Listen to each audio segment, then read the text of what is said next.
I am just going to be your compere, right? Okay, so welcome once again to everyone that has joined us. We're really excited to have every single person here, right? When we started this training, the program some weeks back, I had mentioned to every single person that was participating that they are record breakers or history makers because they are the very first cohort. So everyone in this room is also a history maker because you're the first guest that we've had for the demo day. A couple of people are not clapping for themselves. Oh, okay, because I don't have a Guinness World Record to give to you. Yeah, you. Please, let's clap for ourselves. Let's clap for ourselves. Okay, so just before we begin, we're going to do something, right? And this is, I won't tell you what the prize is or what the effect is going to be. But we're going to use the next 5 to 10 minutes to do a little bit of networking. And here's the thing. I want you to meet at least 2 people that you must remember their name. You can meet 5, but you need to meet 2 people that you must remember their name and what they do. See, here's the thing about demo days. You might think that it is the judges and the people that are sitting on the cushion seats that are going to fund your businesses, but sometimes it is the person sitting next to you that is going to be the breakthrough for your business. So this is the perfect time if you have your card, if you have your, I know we're doing 5 minutes on stage, but if you have your 2 minutes elevator pitch and everything, this is the time to go meet someone. So 5 minutes, I am going to cut it off at exactly 10:10. So this is 10:05. 10:10, except I see that you guys are into the networking. So please, try and meet 2 people that you remember their name. Please, let's do that to warm everyone up.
It is your favorite number one Nigerian saxophonist. My name is Yemi Sax.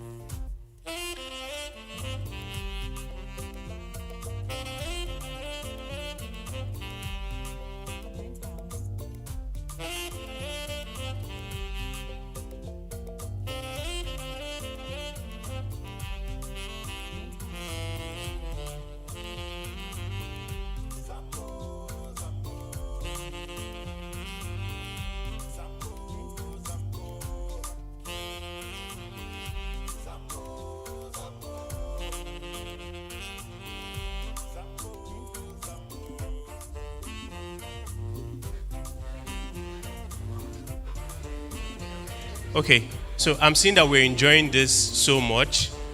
So just 5 extra minutes. So please wrap up whatever conversations that you're having within the next 5 minutes, and then let's sit back down.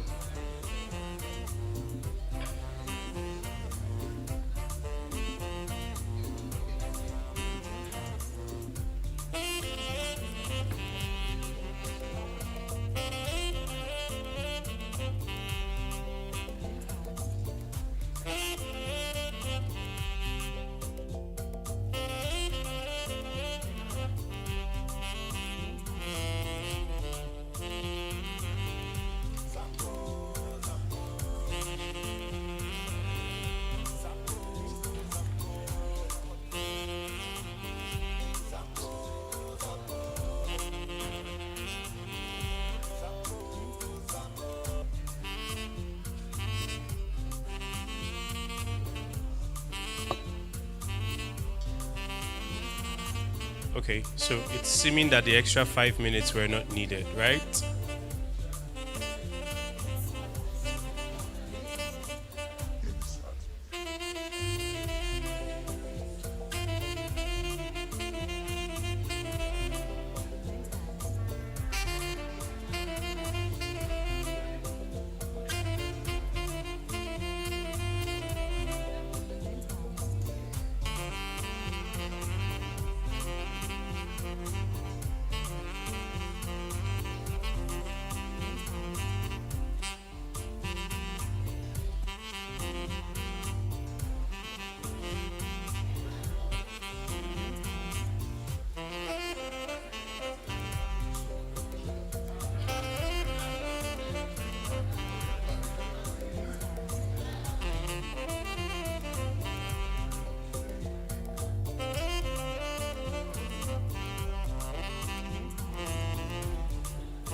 Okay, okay.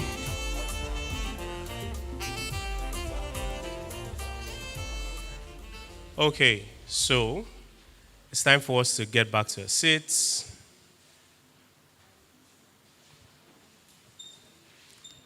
Okay, awesome.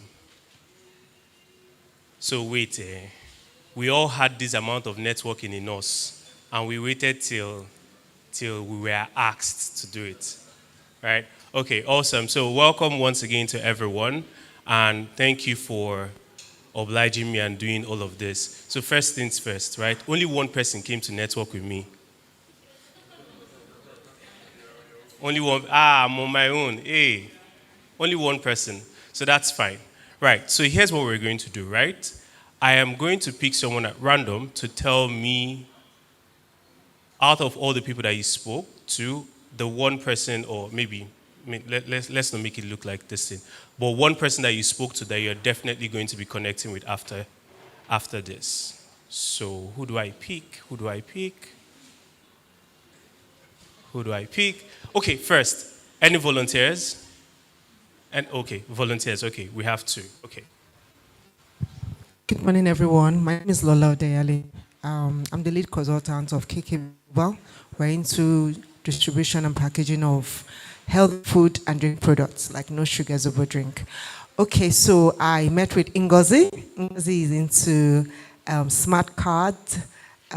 She's into tech. So definitely we're going to connect.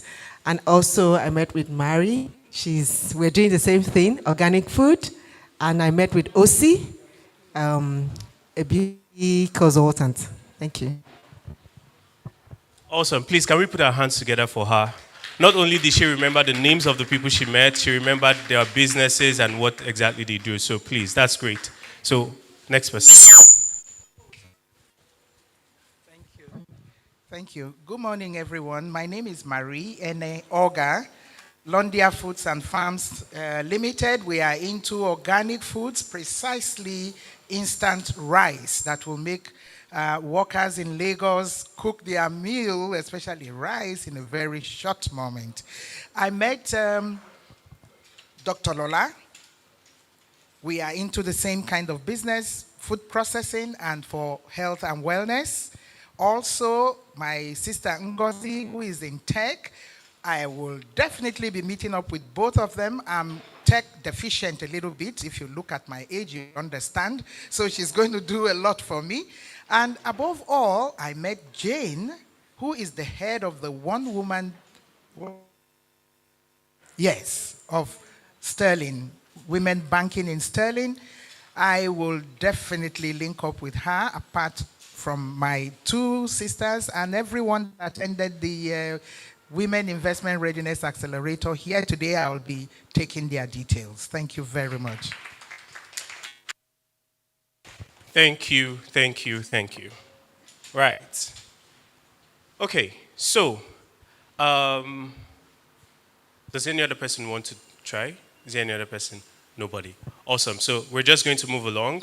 And once again, I want to welcome everyone to this very important, we can call it a finale, this very important demo day for the Women Investment Readiness Accelerator program, right?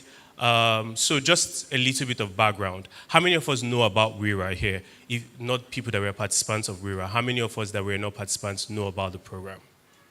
So great. So what I'm going to do next is going to give us just some insight into why the program exists and why it's important and why what you're here for today is really, really important. I know I told you that we're record makers, so you know why.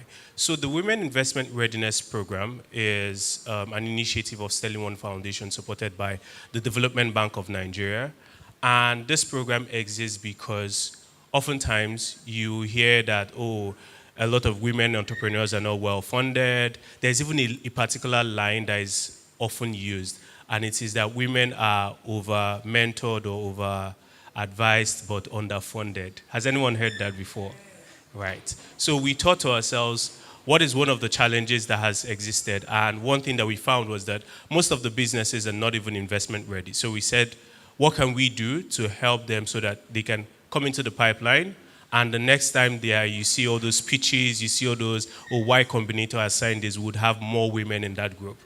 When we put out the application for WIRA, who wants to guess how many applications we got? Who wants to guess? 5,000, okay. 8,000. How many? Okay, so thank you so much. I'm going to take those as prophecies for the next cohort. But for this particular cohort, we had over 500 applications, right? And that also means that we still have more work to do, because the way the pipeline works is that the more people that enter, the more you see a lot of businesses and all of that. So we had over 500 businesses that applied, but we couldn't take everyone, right? So for this pilot cohort, we had 100 women. 100 women that were part of the training for 3 weeks. And today, we're going to be having some of those women pitch to us so that we can see where they have come from the last, when we started the training to where they are currently, and what their businesses are all about, what they're looking to do over the next couple of months. If we noticed, some of the people that I passed the mic to had They were part of the training. So you could see they didn't just go to say, oh, I just met this person. They did that, oh, this is what I do first before they went to study. So you can already see that the change is beginning to happen. And that's really what WIRA is all about. WIRA is really about helping the people who run these businesses understand how they can better position themselves, understand how they can better assess the funding that they need, understand how they can better maximize every single opportunity that's available to them. So please, can we just put our hands together for the organizers, the initiators, the trainers that we had all through the program. Again, here's another thing. When we had the opening day, it was virtual. And then we said, oh, what are some of the expectations? A lot of the women, without wasting time, hands just went up on Zoom. And we're like, we just hope it's not going to be one of those other programs where, you just talk. Oh, I'm devoting a lot of time to this thing. I'm going to be committing my time I should be using to run the business. Time for this, time for that, time for this.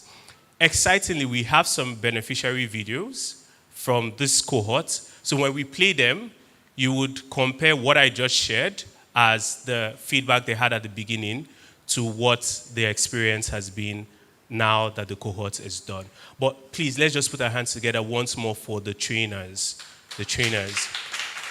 Everyone talks about the time that the beneficiaries are devoting to be a part of the program. But oftentimes we forget that the trainers are also devoting their own time, their own resources. They are even sometimes, they don't even know when they start sharing some business secrets with you. Did any of the beneficiaries notice that? Sometimes they get so passionate, because I joined some of the classes, they get so passionate and they start telling you things that you would normally have to pay them.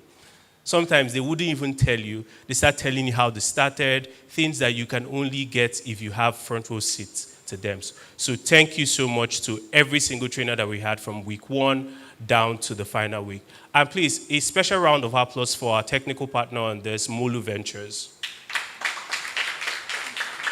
Right, so they've been with us right from the conception phase. They're here, well represented by the managing partner. So awesome stuff. Okay, now I think we're everyone. I can't pass the mic to anyone that would say they don't know what WIRA is. Is there anyone? We're all up to speed now. We're all on the same level, Abby. Guys, please make my work easier, right? So that I can collect my balance from Madam Adrian. Okay, all right. Okay, so we're going to start off. So, like I shared, we're going to be having 15 of the businesses from the cohort speech. We have some of them who couldn't join us because they are out of Lagos. They are joining us virtually. Please, if you're joining us virtually, can you just say hi? Let's just be sure that they're still online. Can we have those that are joining us virtually just say hi?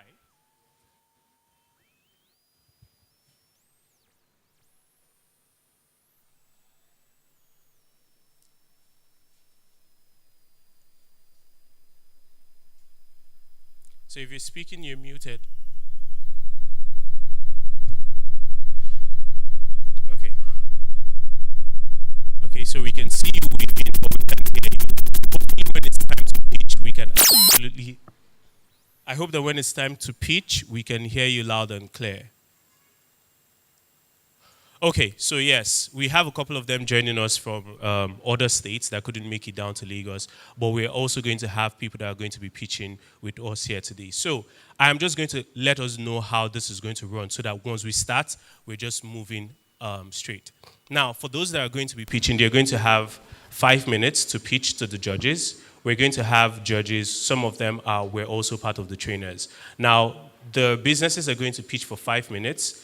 After they're done pitching for 5 minutes, you're going to have 3 minutes for Q&A. So the essence of the Q&A is just to provide more clarity on some parts of their businesses. So if there were any parts of the businesses that they didn't speak about, the judges might just ask a few more questions to help us clarify on those parts. Now, before we just move into the main business, we're going to take the first beneficiary video. we're going to see a video from one of the beneficiaries of the program. I don't know if it's any of the beneficiaries that are going to be pitching today, but we're going to just hear like a testimonial from one of the beneficiaries so that we can get the ball rolling. So, technicals.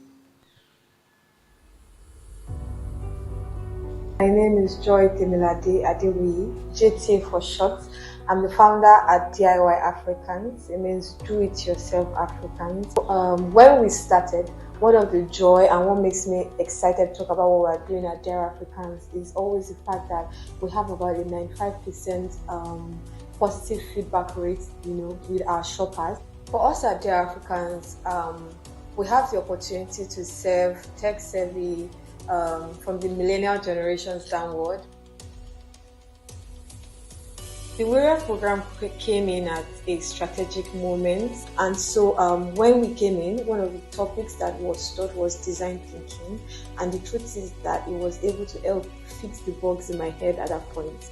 So the skills that I believe has been imbibed in me, especially as a business manager, will include my ability to raise finance for the business. So in preparation for the pitch day, preparing to share the relevant and precise information that is required and explaining it in the simplest form so that they are able to relate with this and give us the point that we need.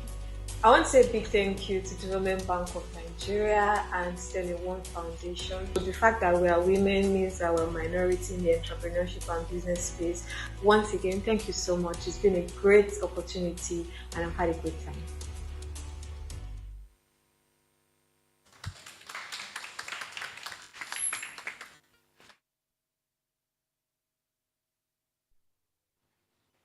Is that all we're going to do?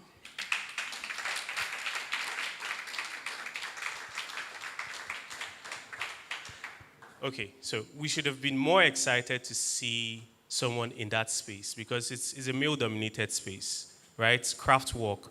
The typical carpenters that you know, the typical people that do metal work and everything. I did not, guys.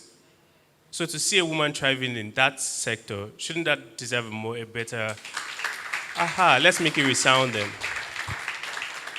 Okay, so I think Joy is speaking today, so we would get the opportunity to learn more about, we've seen the fancy part of the business. This is the fancy part of the business. So when we get into the pitch and you hear some of the numbers that she's doing, I might resign and join her, right? Okay, so we're going to quickly move into the welcome remarks. And to take the first welcome remark, we have the CEO of the Sterling One Foundation, Mrs. Olapwiji Ibekwe. Please, let's put our hands together as she comes on stage.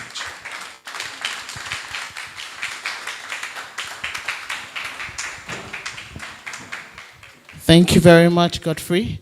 Good morning, distinguished ladies. Okay, and gentlemen. Please put your hands together for yourselves. I am very, very excited that today has finally come to be.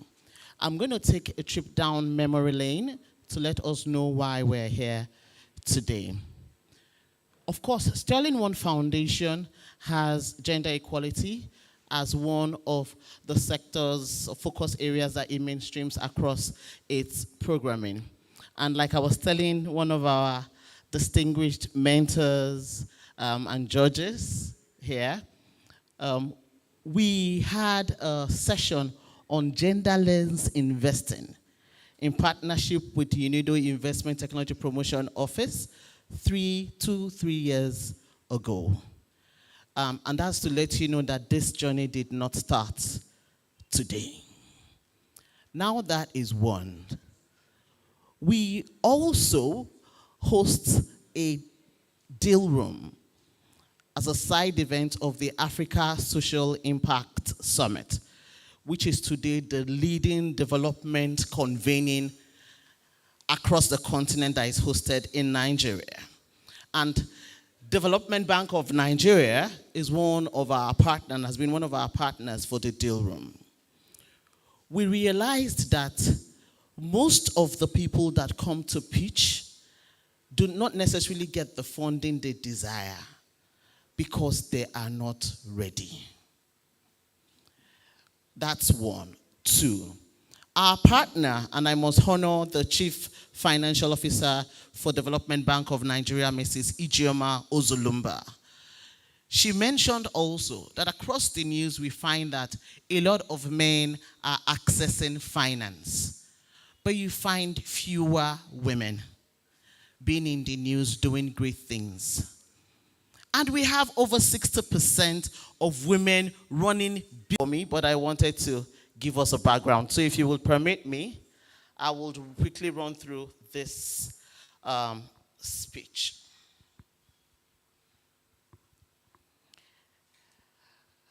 So good morning again, distinguished guests, partners, investors, mentors, and most importantly, our extraordinary women entrepreneurs.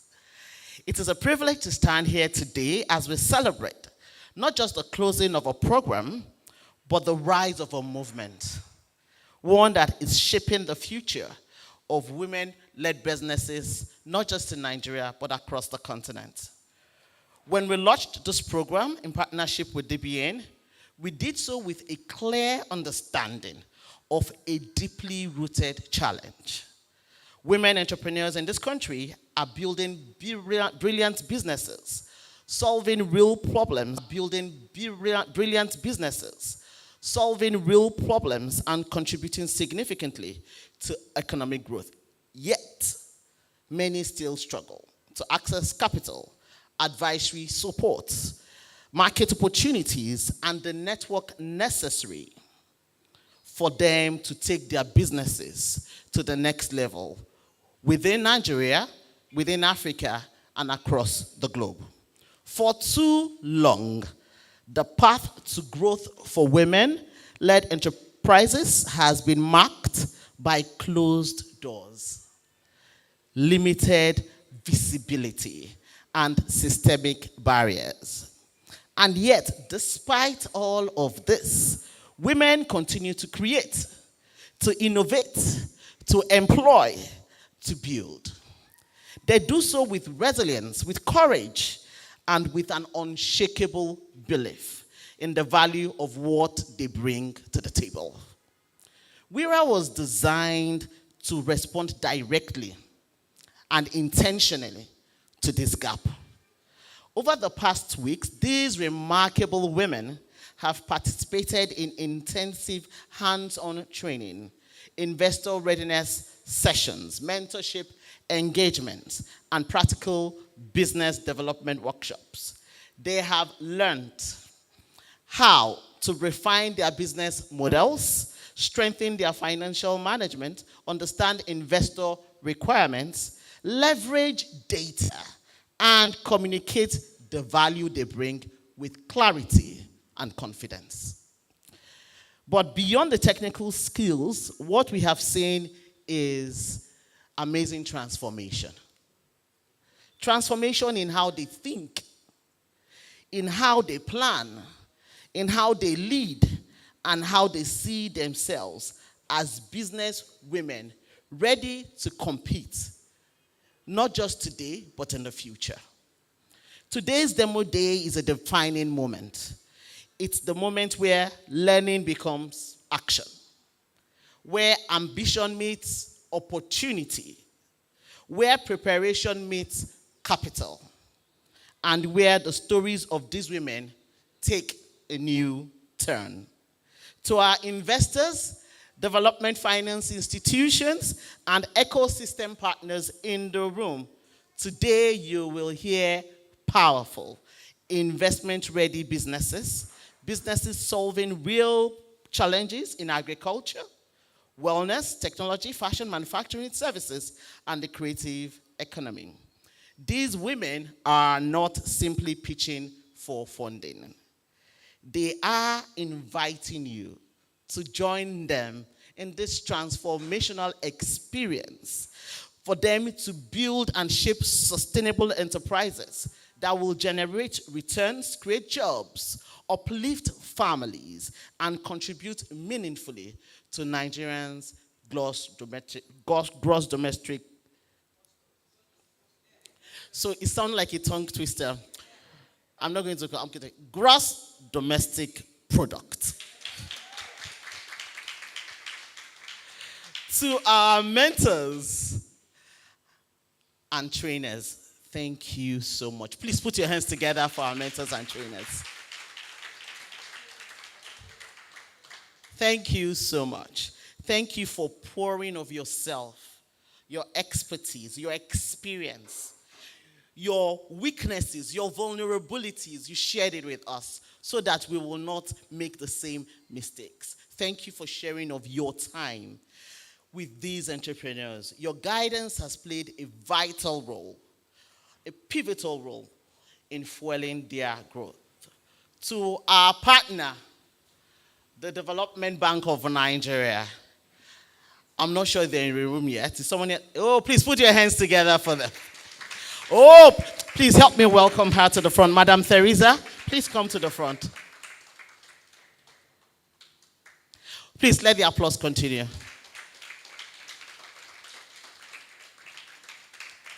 They came in all the way from Abuja.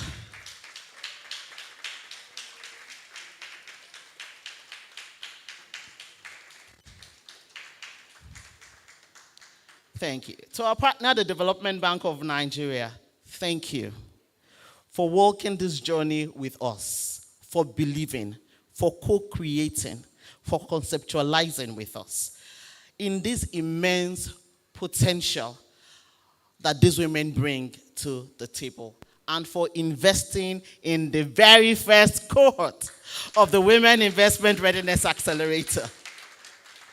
We are super grateful. On behalf of the women in the room and those joining us online, and those that might not even be able to join us online, we say thank you. We are immensely grateful.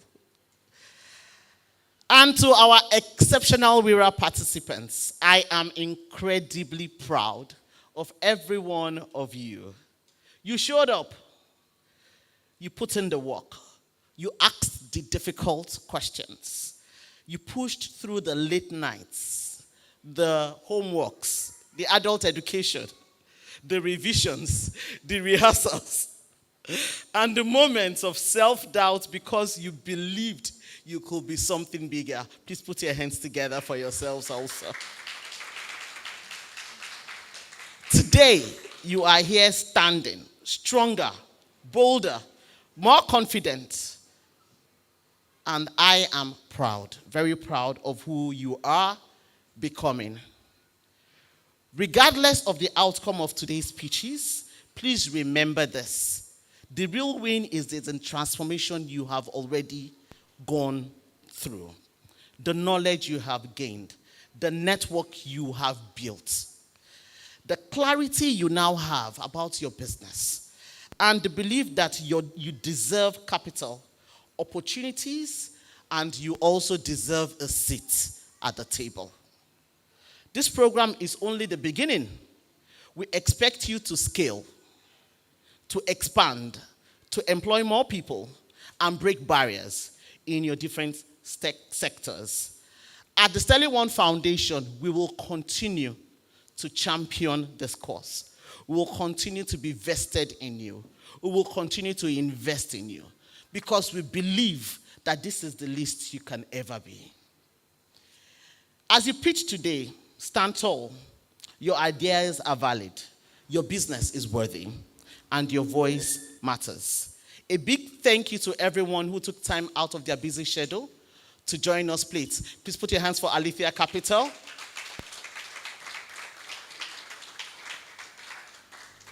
Right? I'm sure other investors are also going to join us soon. I want to also sincerely appreciate, I'll call them by name, Madam Okwe Abidu. Thank you. We honor you. Mr. Idowu Akinde, we honor you. Thank you. Mrs. Ezinne from Sterling Bank, we honor you. Madam Ogo from ECOWAS, we honor you. Our technical partner, Mr. Prince, we honor you. And to my team at Sterling One Foundation, Mr. Gideon, Madam Faith, and the other team members, please put your hands together for yourselves. Well done. Let today be a reminder that when women rise, entire communities rise with them. I want to also appreciate Madam Fumi Gombe from Total Energies and Event Nanny. We invited her and she came. She provides a service that all of us mothers here, we need. Thank you once again, and I wish all the entrepreneurs the very, very, very best. Thank you.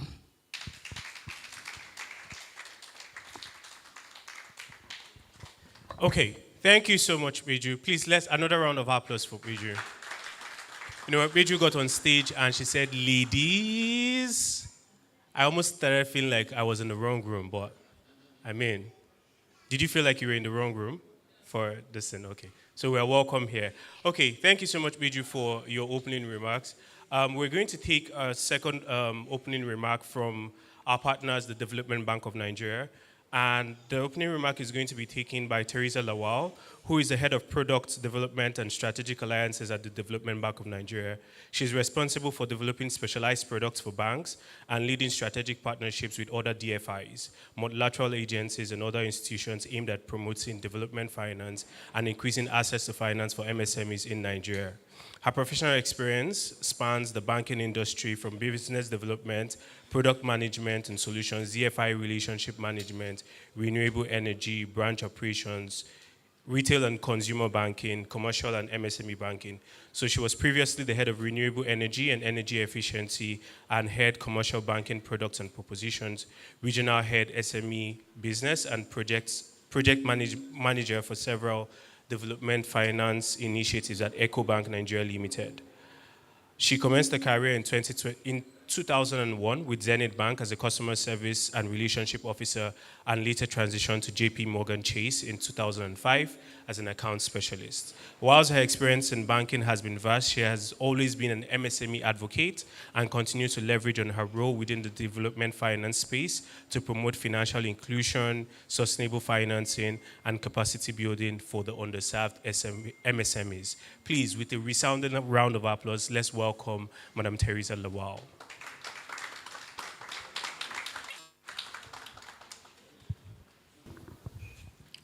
Thank you. Thank you for the introduction and thank you for having me here. Can you all hear me? Okay. And thank you for having me here. First of all, I'll say congratulations to Sterling One for this very laudable event. And in fact, the initiative, the whole program. At DBN, we're always very proud to partner with Sterling One because of the innovative initiatives. And we are always confident that, you know, when we're supporting or collaborating with Sterling One, it's a strong conversation related to sustainability, which we are very, very passionate about. So for the benefits of people, I'll just give a brief introduction to us at DBN. So for those who don't know, DBN is a wholesale development finance institution. So we were set up with the mandate really to bridge the financing gap that MSMEs have. So alleviate the funding constraints that MSMEs face through different ways. And we really intervene in that space through different ways. We have the on-lending window, and we have that really working with banks such as Sterling Bank to provide funding to MSMEs in different areas. In addition to that, we have through our wholly owned subsidiary, credit guarantees, which are offered also in addition to the on-lending. So where there are collateral shortfalls to fund MSMEs, what happens is that the guarantee is available to bridge that gap and give the banks the leeway to be innovative about lending to the MSMEs and overall increase the lending to the MSMEs because they have this guarantee, right? We also do other kinds of support. We have technical assistance, we have capacity building for MSMEs, and we're always innovative in this approach. So it's really supporting the whole ecosystem for the MSMEs. So whilst our focus really is on the MSMEs, we have key development areas, right, that are strategic priorities. So one of them is women. In Development Bank of Nigeria, our focus really is on funding women, promoting gender empowerment. And I think that's really why we're here today. As an institution, our mandate really is to ensure that the women actually, in terms of count, get more opportunities for funding. Today, as an institution, we're proud to say that almost 80% of the end beneficiaries of DBN are women. We're proud to say that, and it is intentional. We're intentional about doing that, and we're always innovative about, bridging that gap. There are different ways we support the women. Of course, we have funding through the AFD and other funds, which we give to the banks to support lending to the women. There's also capacity building. So we have programs where the women can go through a capacity building program. At the end of it, they come out, having gone through a hand-holding, they can actually pitch and get funding.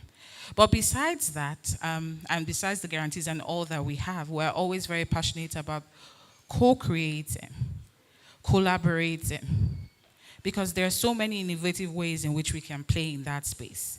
And there are so many ways in which we can support the women. So whilst we're doing that, this is why we really have this collaboration with WIRA.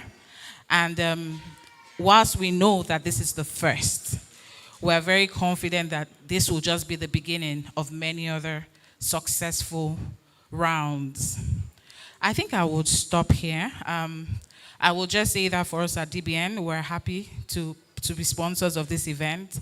It strongly aligns with our commitment as an institution to support women, to increase access to finance for women, and bridge the gap in financing that's very evident. And whilst we're doing that, we're always looking, exploring ways in which we can have innovative approaches to intervening in this space. I would at this point also say once more, congratulations to Sterling One. As usual, you're always, leading. And we were talking this today, me and my colleague, and we're saying that we can always count on Sterling Bank as well, and Sterling One, to actually champion sustainable initiatives. And I'm not just saying it, it's a fact. So we encourage you to continue to do it. I know you will. And we also look forward to future opportunities, further opportunities to collaborate. And then I will say to the cohorts, congratulations on being the first. But I would also say take this, leverage on this opportunity as best as you can. Use this as an opportunity to show what you have, because we as women have it. We have it as we're resilient, we're strong, we're committed, we're successful.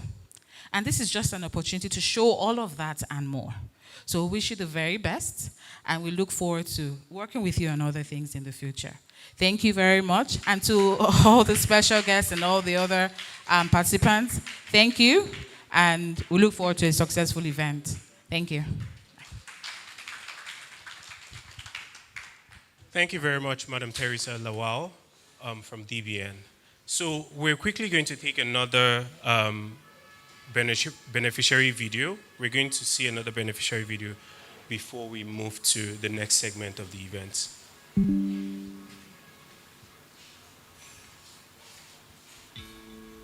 My name is Efetobore Onyedikachi. The name of my foundation is Mommy Maro's Foundation. I grew up back and forth on the streets. So starting this NGO that I'm now running as a business for the underserved children is just to bring back where I'm coming from. When I got married and moved to Aja, there was gang wars. There was always shootings and killings, and then there were teenage pregnancies. And I had to come up with an idea. So what I did was I started going to pick children from the streets and bring them to my house and educate them, feed them, clothe them, and that was how the foundation started. The purpose of my business is digital. These street children have so much talent, they are good with their hands. And so that was how I started Digital Hub. The skills and the insights I took from the WIRA program was the finance. I will not lie to you, I was scared of going out there to find funding. I was always waiting for grants. Being the selected and getting this funding helped me grow bigger. Let the children see what is out there through the eyes of the Mommy Maro Foundation Digital Hub. I want to thank the Development Bank of Nigeria and Sterling One Foundation. They have given me an opportunity, and I will use this as an advocate for other women running NGOs, as well as a business, and impact lives, and make Nigeria a better place. Okay. I'm really happy that I didn't have to ask us to put our hands together for her. So one thing I always notice about women-owned businesses, there's always this passion about it. There's always this, you don't need to beg them to put social impact to it. It always just comes true. And I think maybe it's the nurturing nature that they already have.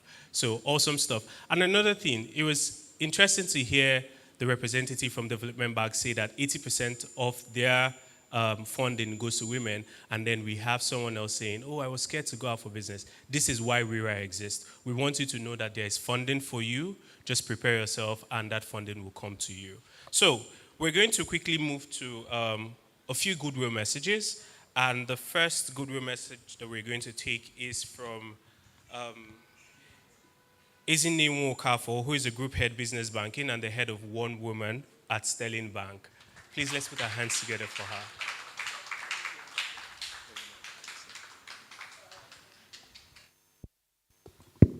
All right, good morning, everyone. How many of you were there when I made the presentation online? Let me see. How was the experience? The whole experience. No, I need to hear. It was nice. Insightful. Okay. I hope there will be time for them to give feedback in the session. Okay. Yes, that would be amazing. So, for us in Sterling Bank, generally, the main thing is that we do believe that women are the center of everything. Because when you raise a woman, when you support a woman, you're supporting the family, the community, like through the woman, all the links, everywhere, even church. And you know, we also belong to different communities. Trust us now. How many of us are in like 10, 20 different groups on WhatsApp, right? That is how we are. We are always indifferent, and that's who we are. We nurture. We always want to go together and do things together. We want to support that.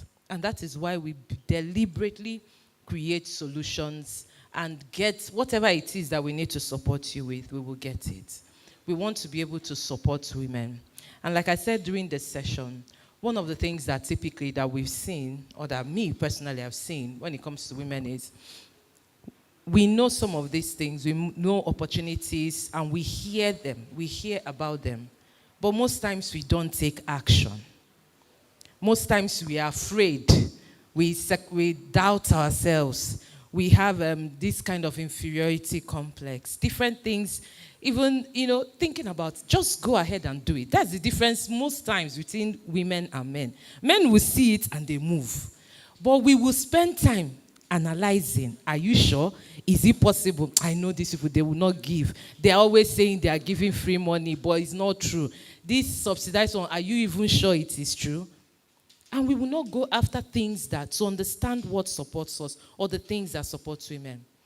So for us in One Woman in Sterling Bank, these are some things that we are deliberately solving. We anchor everything we do on 3 pillars. Capital, giving women easy access and to cheap funding and to the right kind of funding. So there's even something we are working on now. For instance, just to give you an example, one of the challenges we also see when women are borrowing is the fact that you have to go and get collateral, okay? Because the way Nigeria is, most properties and most lands that we know, the men have like 80 to 90% of them. So we are looking at how to ensure that the funding we are giving and every support we are giving is mostly without the collateral requirement, or to alternate and give soft and different kinds of collateral, okay? The other part also is, for instance, the request for guarantors. Most people and women that I know, when you say go and get a guarantor, you now start thinking, who will I go and ask? Yeah? But guys, they will just wake up, hey, my guy, please, I beg, I'm sending you something now, just do it. But it's not so, it doesn't come so easy. You do it because you have to, but then it doesn't come easy. And for many women, they actually don't consummate transactions because of that condition. So things like that, we want to remove some of the obstacles when it comes to funding. The second anchor, of course, is working with what we know women do, banking women in communities. Okay, so we create communities, like for instance, WIRA working with Sterling One Foundation, and a couple more. For instance, we have a product we are launching on Monday for water, okay? And everybody, any woman around that space, we are going to be banking them. Exports, women in exports, women in agric, we are banking people in their groups where we find them. And then we provide the support tailored to them, understand their needs, and then tailor the solutions to them. That's how we build, and that's how we also work. And finally, capacity building. In fact, Selling Bank as a whole, we are big on capacity building, both for staff and for our customers, as in even free for everybody. Like there's a program we are running the Goldman Sachs and University of Leeds and IFC that we will soon launch for women. We did the first one earlier in the year, and we have a second one that we'll be doing. It's free for everybody, whether you're a customer or you're not a customer, because we want to just, make that impact generally. But for our customers, of course, we are meanwhile, wait, all of you that did the program, I hope all of you are now customers of Sterling Bank. If not, you're on a one-chance thing. Because a lot of things are coming out, a lot of things that we are doing, amazing stuff. We have different partners like Development Bank. Development Bank is one of our major funders. We have BOI, and we have other, bilateral and even outside the country supporting women, all geared towards making sure that we provide the kind of support. So we have cheap funding, and once you are with us, you will get all those information. If, for instance, you're here, and I think we'll probably discuss with Eju and team to see how we can communicate some of the things that we have for to your group. I know I mentioned some of them during the session we had, but just to break it down further so you can see, because beyond the pitching, beyond all that you will do, right, we also have specific solutions that will help you grow. But you need to use it because other people are using it. And please, one thing you should take out from everything I've said, and I said it during that time, don't conclude and give up on yourself before you even start. Start, take that action, take the risk, take the steps, do all you need to do, and satisfy yourself that you've done everything and you still got a no. It is okay. But don't, for the fear of the no, not even take the first step. Thank you. Thank you very much, Madam Izini. And don't, for the fear of the no, refuse to take the step. Did we get that? Awesome. So we're going to take one more goodwill message, and then we go straight to the main business of the day. And that goodwill message is going to come from Ogo Ebo, who is the Executive Director of the ECOWAS Small Business Coalition. Please, a round of applause for her.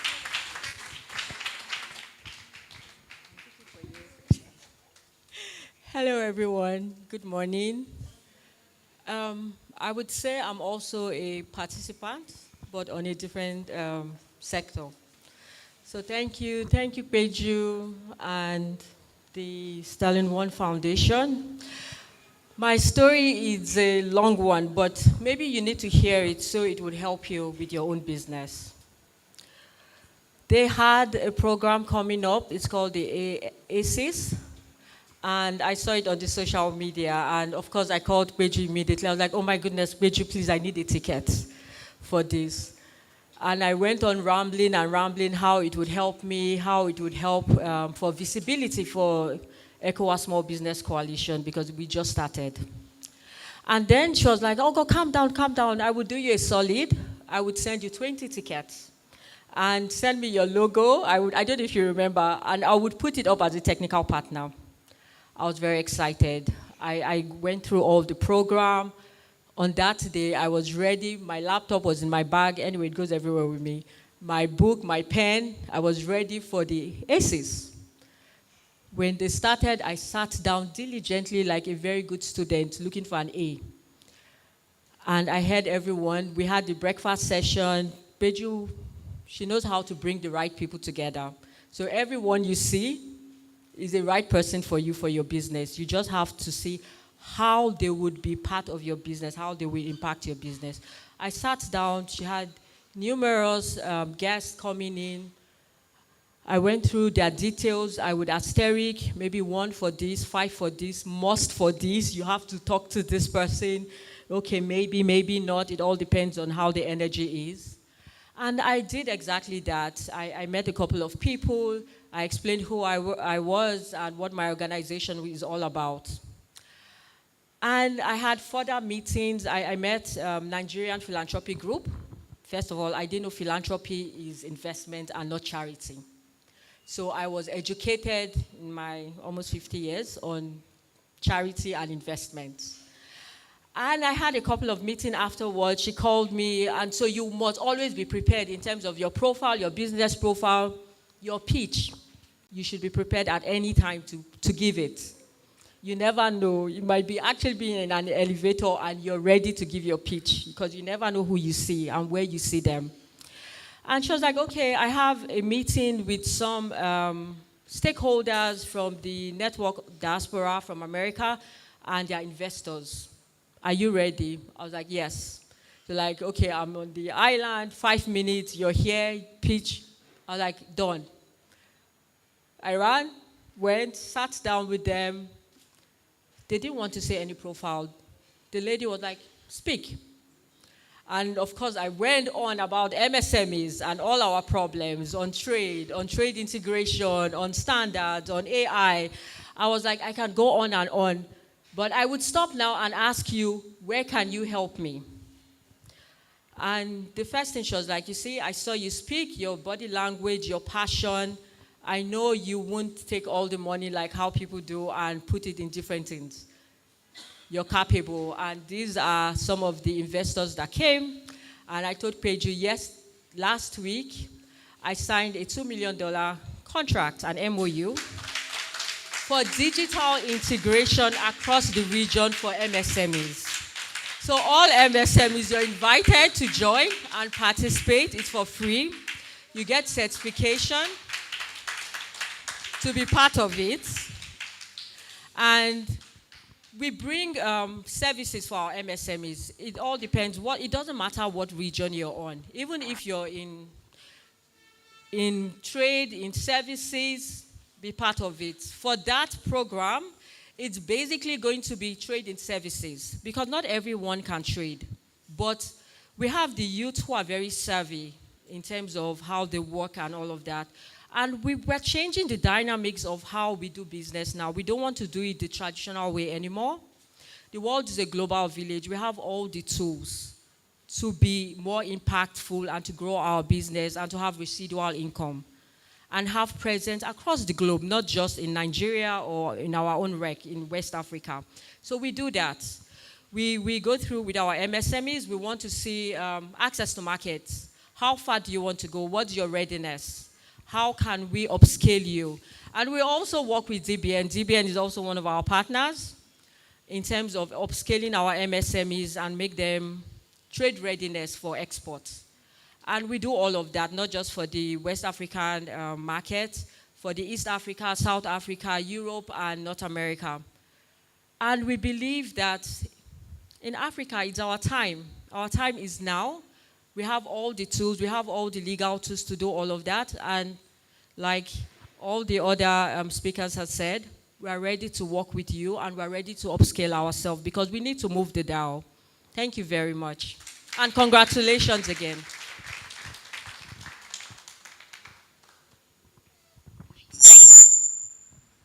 So thank you so much, Ogo. And please, let's put our hands together for her one more time. I think she has made my job easier by providing the right charge before we go right into the pitch. So please, everything she has said, take it, right? So I won't say much. Okay, so now we're going into the pitch, right? And like I said, we have some people joining us virtually who are going to be pitching virtually, and we also have other people who are going to pitch in here in the room. So again, we're going to have 5 minutes for the pitch. So this is now for the people the businesses that are pitching. So this is the screen. For everyone that comes on stage, it's going to indicate your 5 minutes, and then it's going to count down. When you get to 5 minutes, you're going to hear a beep, and that means that you should stop. Either you hear a beep, or then you see me on stage. I don't know, that feels bad, like I'm the angel of death. But once you see me on stage, it means that your time is up for the pitch, and then we'll go to the Q&A, right? The Q&A is going to be for 3 minutes. So for the Q&A, please, as much as possible, try to keep your answers short but precise so that you have enough time for the judges to get more clarity into your businesses. Are we good? Any questions? Okay, so once it's your turn, you just have your slides up and you would get to pitch. I will let us know the order of the pitches, right? But first, I am going to introduce our judges, right? So for each of our judges, please make the round of applause really loud, right? Okay, so the first judge that we're going to be having, or the first person that is going to be doing the evaluations, is Mr. Prince Obonna, who is the CEO of Molu Ventures.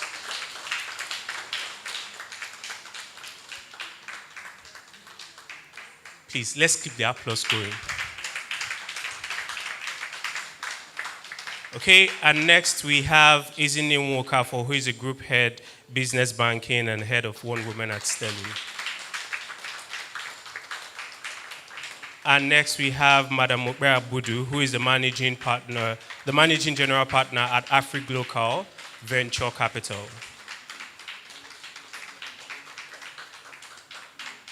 And finally, we have Mr. Idowu Akinde, who is the managing director and chief executive officer of Impact Hub Lagos.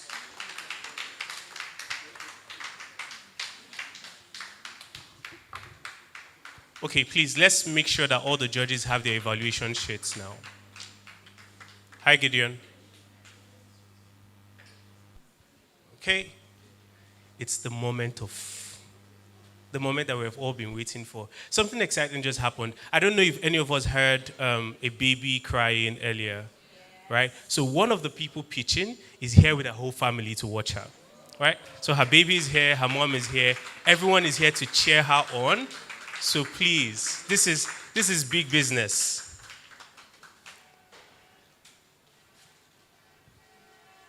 Right, I'm just waiting for the judges to be set. Who wants to go first? I know I have an order, but who wants to go first? Who is so energetic that, no, you know what, let me go there and kill it on stage. Okay.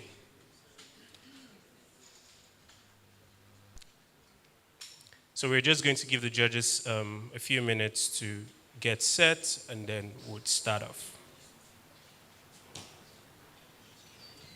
Okay, so while the judges are getting set, I'm just going to mention some of the businesses that are going to be pitching. We have DIY Africans. Please, a round of applause for them. We have DIY Africans. We have Sandri Agro Limited. We have Fableton Limited. We have Winovate LLC. We have Floats Metaverse Systems. We have Agrovesto Enterprise. We have Zone A Limited. Right? The round of applause.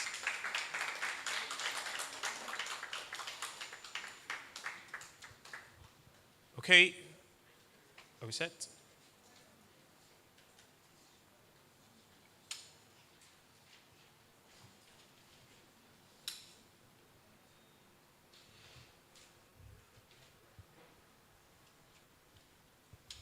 Okay, so technicals. Hi, Chirindo. Everyone's slides all ready? Do they have a clicker? Is there a clicker?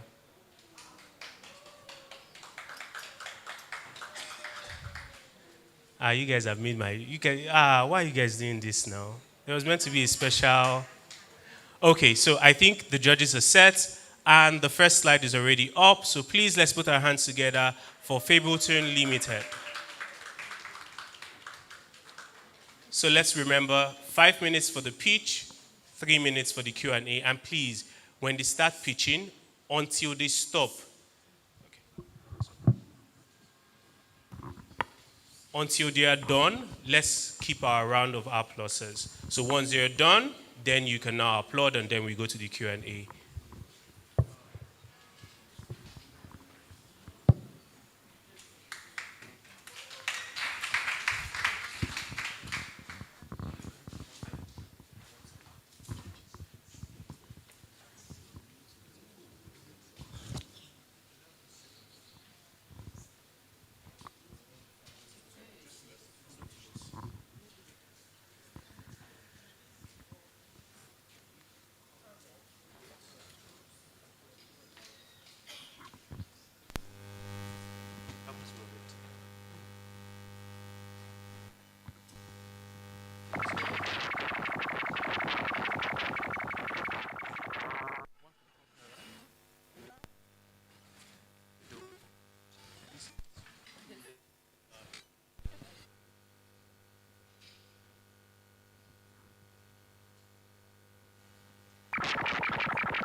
Are you ready?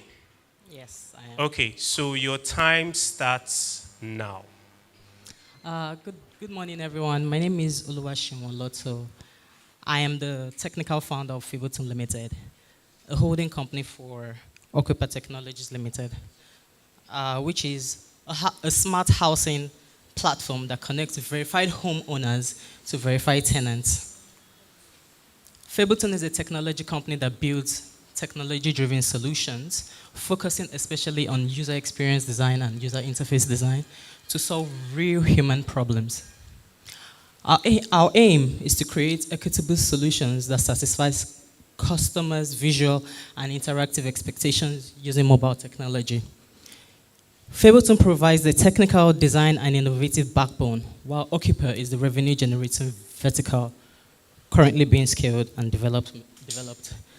Our services are software development, advertising, and managed services.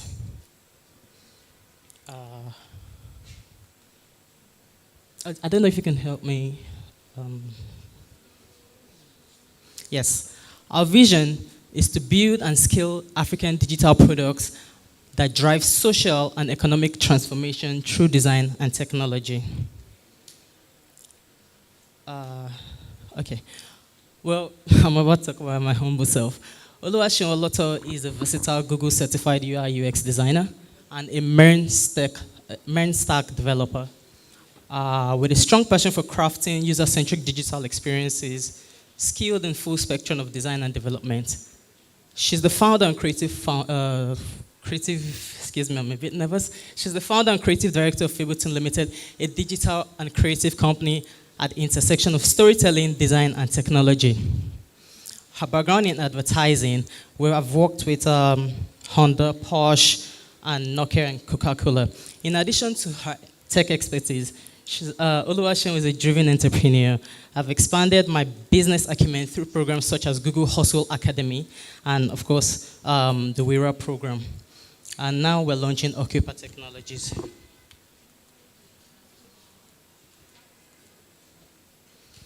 You can just stop here. And this is Occupy, connecting verified homeowners with verified tenants. The key features of Occupy is verified tenants and landlord profiles, direct communications, no agents, data-driven background checks, subscription models for homeowners, affordable access to, for tenants. The company, Occupy is a prop tech innovation by Fiboton Limited. It is a web and mobile platform that directly connects verified tenants with verified homeowners, eliminating the need for intermediaries like agents. We believe that everyone deserves access to affordable housing without the burden of excessive fees. At Occupy, we are committed to restoring integrity to the rental process by offering a solution that benefits both the tenants and homeowners. Tenants can enjoy affordable rent without inflated agency fees, while homeowners gain access to a pool of trusted, verified tenants. Join us at Occupy Technology, where transparency meets affordability. Thank you. Please help me. Thank you. In the last 10 years, thousands of Nigerians have lost over 2.1 billion naira with a B to fake agents and inspection scams without ever getting a home. In Lagos State alone, 1,702 fraud cases were officially reported, with 478 million and 18 properties recovered between 2020 and 2024. In Rivers State, nearly 100 million naira was stolen to fake rental schemes in just 2.5 years. Add the unreported losses, daily inspection scams between 10 to 25,000 naira per visit, and across the whole of Nigeria, that surpasses a loss of 1.2 billion naira. Thank you. Next slide, please. That's why we're creating Occupy, a smart housing solution that connects verified tenants directly to homeowners. Imagine paying 25,000 naira to look for a house and still not getting it. Now multiply that across Lagos, Ogun, Rivers, and beyond. No home, no refund, no accountability. That ends now. That is why we're introducing Occupy, a platform that connects verified tenants with homeowners. No agents, no inspection charges, No stress, just occupy. Okay, hi Sharon. So, okay. So I am going to use small veto power here. Just small, very tiny veto power. So, I know you didn't get to speak to your acts and some key slides. Yeah. So we're going to give you just an extra 1 minute for you to quickly just speak to those slides. And this is because you're the first person, so we know, yeah, okay. All right, so how does Occupy work? Easy sign up, secure data verification, connecting with verified tenant and trusted tenancy. This thing is not working. User registration and authentication, data, property listing tenant review, inbox communication and scheduling, subscription management for the homeowners, monthly subscription management, and we also have different tiered system for that subscription. Okay, so Sharon, what do you need? What do you need from us? It's not working perfectly. It's not working. Okay, please, technicals, just fast track to her acts slide and what the next stage for her business. All right, so just go to slide 33 to 35. 31, 32. So let's just go to the market opportunity. You know what, before we get to the slide, just talk us through it. It's your business, just talk us through it. All right. My name is Oluwaseun again. I'm a Nigerian that is going through the same issues just like you and I. Most people want to rent a home and you end up paying sometimes just as much as the house rent, right? Agents have hijacked this process, right? So because I'm a user experience designer, I threw out the surveys because I wanted to understand the user, like what is going on? How do we make this better? And then I realized a lot of Nigerians are frustrated with this process, right? So we decided to build a platform. Why can't we speak to the homeowners directly, right? So we adopted the LinkedIn model, whereby you go through the user's profile based on what I like. If I don't like you, I don't select you. If I like you, I select you. And that's just basically how it is. And once I select you, then I can interact with you and you can come for inspection. Okay. So that's basically what's... Thank you so much, Sharon. Please, can we put our hands together for Sharon? Let's make it louder. Let's make it louder. All right. So the judges have 3 minutes now to just ask some questions about some of the things that they didn't get, and then you'd have time to react to that. So thanks. So judges,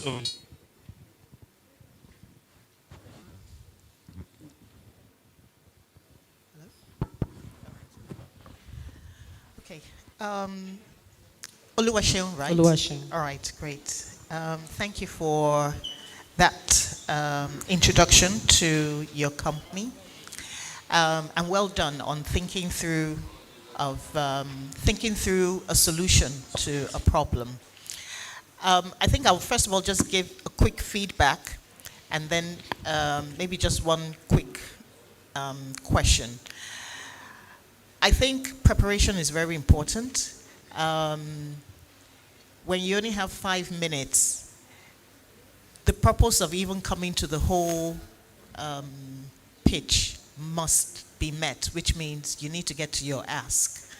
So I think going ahead, the more you get familiar with these kind of sessions, you'll be able to quickly run through and time yourself so that you can actually get through it.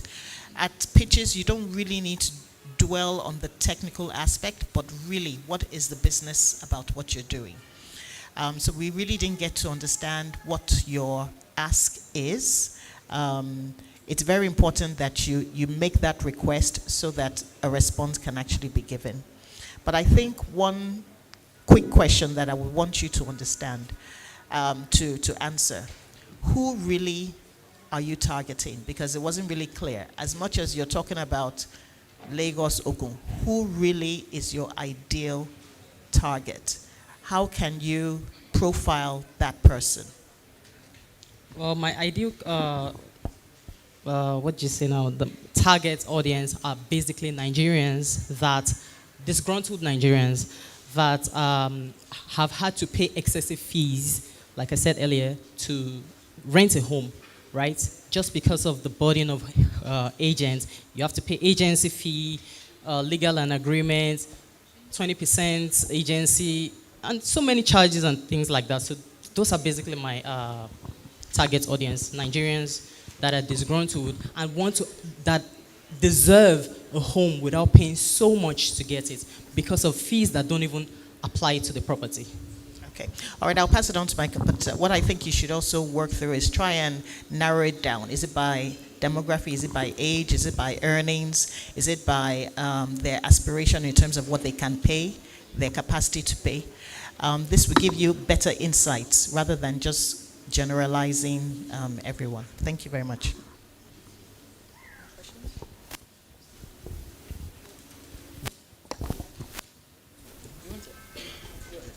All right. So the first question will be, well done, by the way. What exactly, are there similar prop tech like this? Does it exist? We have indirect competitors, for example, like Gigi. What we have for now are just platforms that just advertise homes, Gigi Properties, Property Tech, Property Pro Tech, right? For now, I think from the last time, from the research we did, we're the first to do this. Okay, so it's an innovative solution. Have you cracked, is it live? Or you are still at the pre-launch trying to understand phase? Have you done any MVP?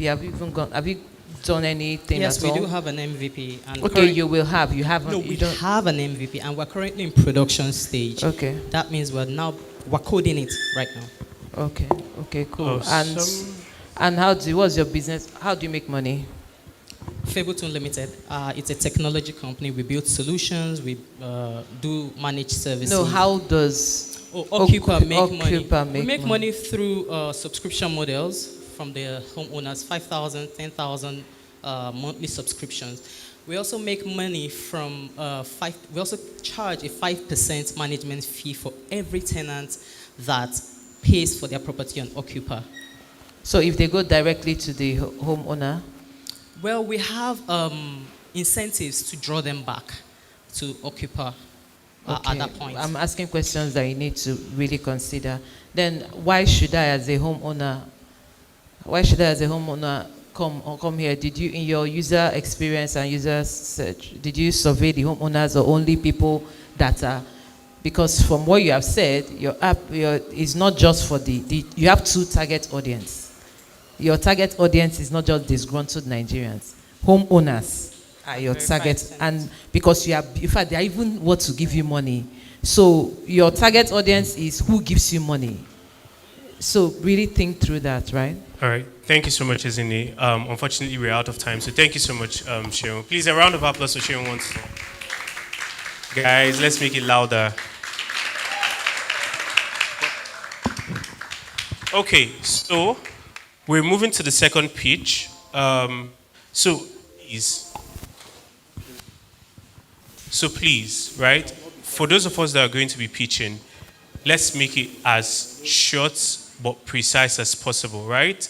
Try to, from the class that we had about presenting your business, you remember that there are key things that the investors want to know about, what your business does, how your business makes money, what you're asking for, what the funding that you're going to get is going to move to. So I know that you also want us to understand your business in depth, but please, it's a short time, right? So try to maximize your 5 minutes so that we can get the best out of this. So thank you so much. All right, so the next person who is going to be pitching to us is Christina Ojo from Sandri Agro Limited. Christina Ojo. Okay, can we have our slides up?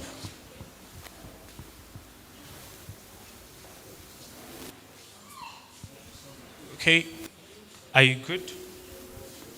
No.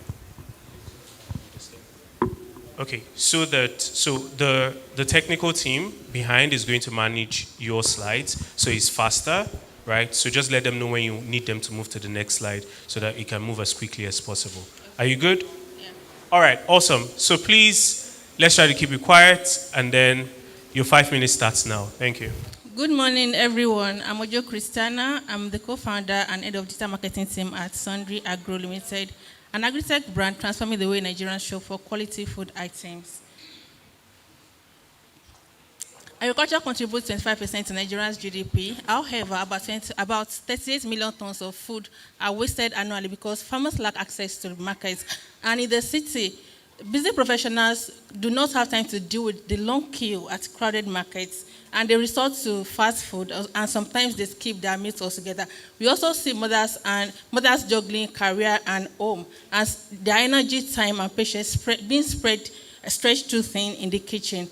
At Sundry Agro, we have created a digital marketplace that brings both parties together. We have smallholder farmers and market and food vendors to list their products on our platform, and so that consumers can go there and shop from variety of food items that are listed to a personal shopper who goes to the market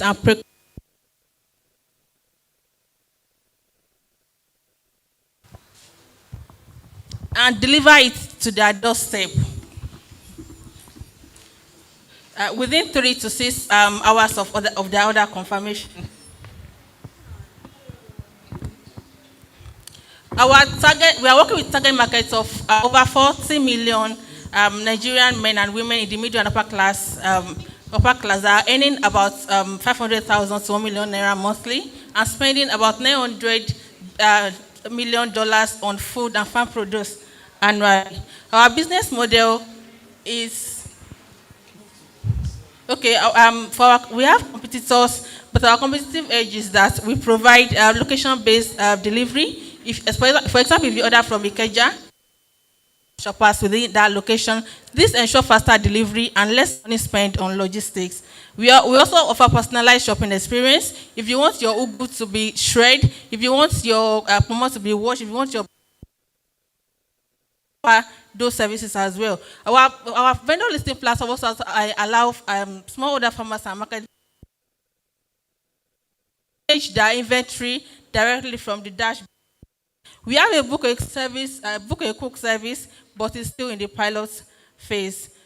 Today we have 500 users on our platform in the B2C, and we have 7 B2B in our B2B clients. Together we have generated $60,000 in lifetime revenue. We have provided jobs to more than 40 Nigerian women between the age of 18 and 25 years who are currently earning less than $5 per day. We are also able to support 100 farmers with access to the market. Due to our recent partnership with TGI, we are now ready to scale. But our scalability plan is based on B2B transaction. Recently, we have onboarded seven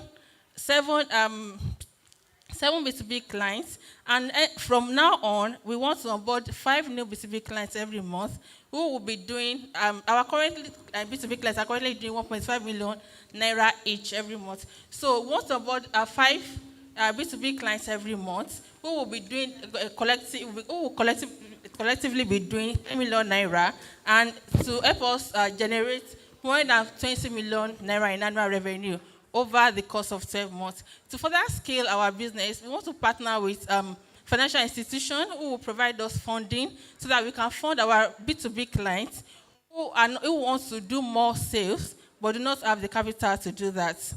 This will also help us to expand our reach to other cities like Abuja, Port Harcourt, and Ibadan. Financial projection, please. Okay. Our financial hacks, we are looking to raise a pre-seed capital of $200 to be spread across production, product development, developing our mobile app, brand activation and marketing, and to get a working capital to serve our B2B clients. In our team, we have 1 shareholder, 2 business advisors, and we are very, very gender inclusive. Every basket that Sundry Agro delivers reduces food waste, help young women, and help smallholder farmers to increase their livelihood. Thank you. Thank you so much, Christina. So now we'll move to the Q&A.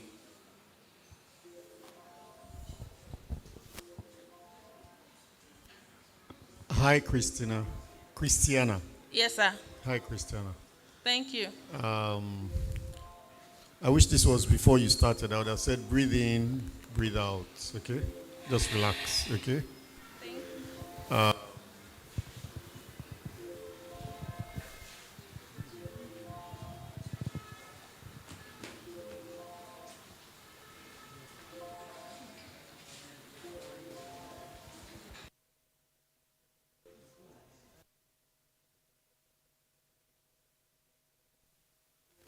So I like the slides. They were visually appealing. But So I want to apologize for that. I tried to change my slide this morning because I increased. okay, I liked the slides were. Don't apologize. Okay, I think maybe they're just visually appealing, and that's just it. Okay, so, is it your first time pitching? No. Okay, so it's okay. It's okay to be nervous, right? Public speaking, all of us here. If you call us to come and pitch, there we'll have this slight heartbeat skip. Don't worry. Even if you've done it 200 times, it will happen. Okay? So relax. Okay? And let me assure you that after you've made 500 pitches in your lifetime, you will climb the stage one day and PowerPoint will fail you, and the lights will go off, and the mic will not work, and the audience will be looking at you like they don't know what you're talking about. So you have to be mentally prepared. Okay, that's the first step. That's the foundation. So don't get fluttered. Okay, calm down. Breathe in, breathe out. Okay. All right. Now, having said that, the slides were okay, visually appealing, but the salesperson in you that I know is there. I've never met you, but I could tell that maybe because the people here are dressed formally, you feel like you have to bring a different version of yourself. I know that if I met you at your office or shop or outside on the streets, I know that you would sell to me in such a way that I will give you money before the end of our interaction. But I didn't see that salesperson today. And his pitch is a sales activity or a sales event, right? You are trying to sell to somebody to invest in your company or to purchase your product. I didn't see that person. I know that there's a salesperson in you, an aggressive, successful salesperson, but I didn't see that person. So now this is not a judgment. It's not a pass or fail. This is to say that we have work to do, and we are here to help you to do that. Okay? So let me stop there for now and allow the other judges to add a little bit. Okay? So that thank you very much. So what?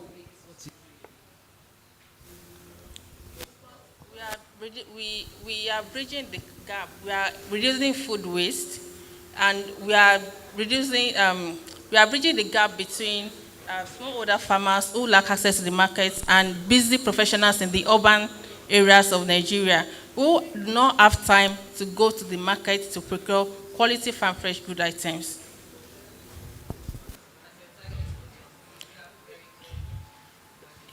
Yes, there are busy professionals in the urban areas of Nigeria.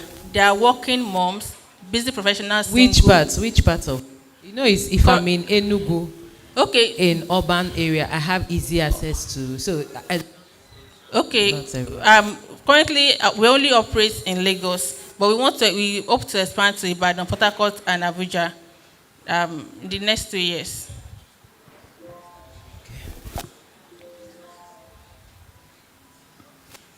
Okay.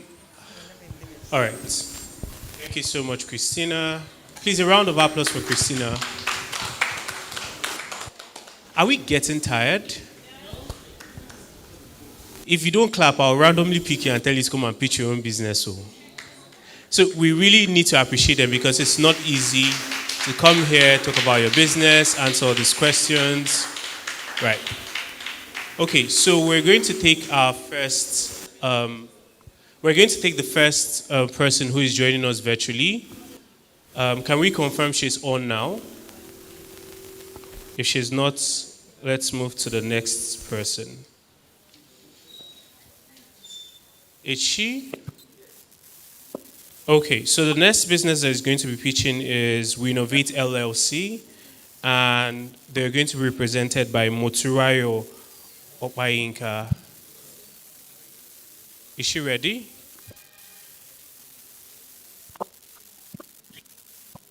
Guys, I'm trying to, Okay, hi I'm Motura. trying here to, can you allow me to project my screen? Or Okay. I need to be able to project my screen. Yeah. Wait a second. Documents.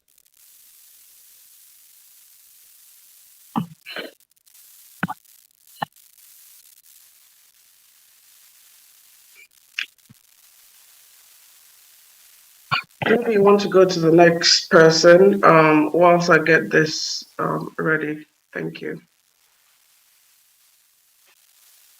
Rayo. We'll come back to you right after the next speech. So please just ensure that within that time you already have your slides up and all. Okay, so the next person that is going to be pitching fiscally. Let's welcome DIY Africans, and they are going to be represented by Joy Adewuyi. A round of applause, please. Okay.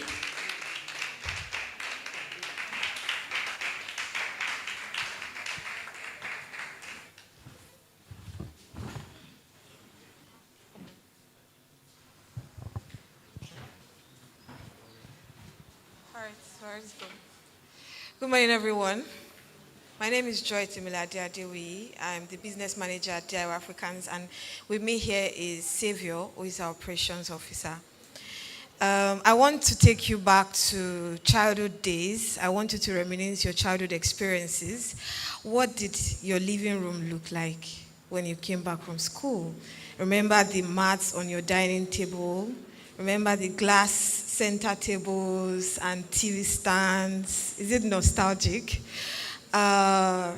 Yes, so there were some brands responsible for the trends in our homes, and so that is what DIY Africans is doing, positioning ourselves, right, to influence the living experiences of new generation families, such as the millennial and Gen Z families. And because they live in a digital world, realize that their aspirations are quite bigger, than what our grandparents or our parents, had. All right? At DIY Africans, what we do is to fabricate home goods, from side tables to planter stands, shelves, racks, figurines, and etc. And in the last, not up to 24 months, we have been able to ship over 1,000 home goods around Nigeria. Now, what we have here are just a few of our product offers. We have DIY Africans, our trademark. We have figurines made of Africa. We have another figurine made from Lagos, and this is very much loved by expatriates that visit Nigeria or people that have expatriate friends. We also have, let's put it up. We also have one of our wall hats, which is a car. You probably would not be able to see the beauty because there is no background. And then our bestseller, which is the side table. How have we been able to generate this level of innovation? It is by the fact that we started with collaboration. So when I was going to start, I went to find the factory, and people that would believe in what we're about to do. And so in the last few months, we're operational challenges around, around the production, such that with. Is it clear now? I'm sorry, I'm not using my slides. Let me just keep going. So we have inconsistencies with our operations. For example, our side table, which is the bestseller. Customers buy this at 29.99 naira. Please move my slides. I keep going. And they are beginning to request for foldable and adjustable side tables. And we tried to make this work, but we couldn't. We're failing because of the limitations with our technology. So for our plans in 2026, what we aim to do is to be able to hybridize our production. We're going to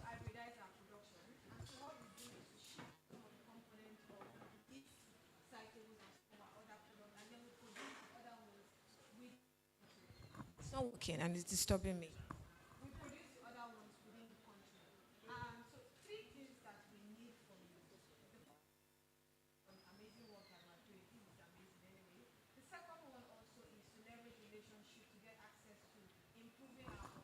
Facility. And then the third one will be access to funding, because we have been able to generate in our first year, 9 months, 26 million. We did 6 million in retained income. And so we need, in the next 2 years, about 130 million, which are broken down in tranches, 20 million for the first 6 months to be able to fix our bottleneck and increase our efficiency. Thank you.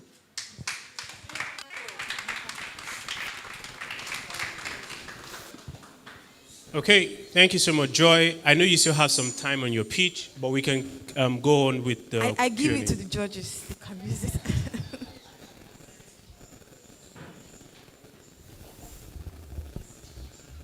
Hello? Okay. Joy, well done. I think this is a very novel, passionate,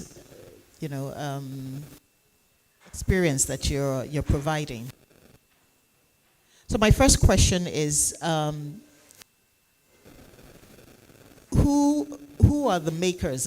Who are you engaging in terms of making these craft? Okay. Because that would lead to another question. Okay, so we have a lot of people on our back end, from welders to painters to furniture guys, and we also have machines, CNC fiber laser machines that are used to produce some part of the product. Because you mentioned one problem was the consistency. So Not in product quality. Okay. It's in production. So for example, few days ago, the side tables went out of stock, and we have about 16 units pre-ordered already. And so we have to produce. But the people that are responsible for this production have their attentions divided from time to time. So it's your supply chain issue. You having supply chain issues? Yes. All right, okay. So that would probably put in perspective. Now, two things again. Some of your materials are targeted at expatriates or foreigners or the rest of them. Yet your very simple side table, who are you really trying to make those kind of items for? Okay. So first of all, let me say that these items are also for you to shop before we leave here, if you need them. They are great for as corporate gifts as well. Now, for the expatriates, we've been to the airport to be able to list them on some of those, shops at the international airport. Now, for the side tables, digital savvy, young people, and even non-young people shop a lot of the side tables for us because of the functionalities. The products that we produce are for three things: organization, functionality, or decoration. So the side table allows you to work from different areas around the home. It also allows you to ensure that you don't stain your couch, right? It was one of the experiences while we were growing up. So while you are eating in the living room, if you please, you have to put your food on the side table. You can work with your side table in the living room, in the bedroom, on your balcony, wherever you want to. All right. And you mentioned you'd made 26 million. Is this in this financial year or how long? In the first year, that was, say, from March to December 2024. And so I forgot to mention also that we have another part of the business. So we currently is 3 revenue streams. This is produce to stock. There is a part where we provide fabrication services, to companies and individuals, custom designs. And then there's also the part where in July, we took out some of our retained earnings into investment in debt notes so that we can make money from investment.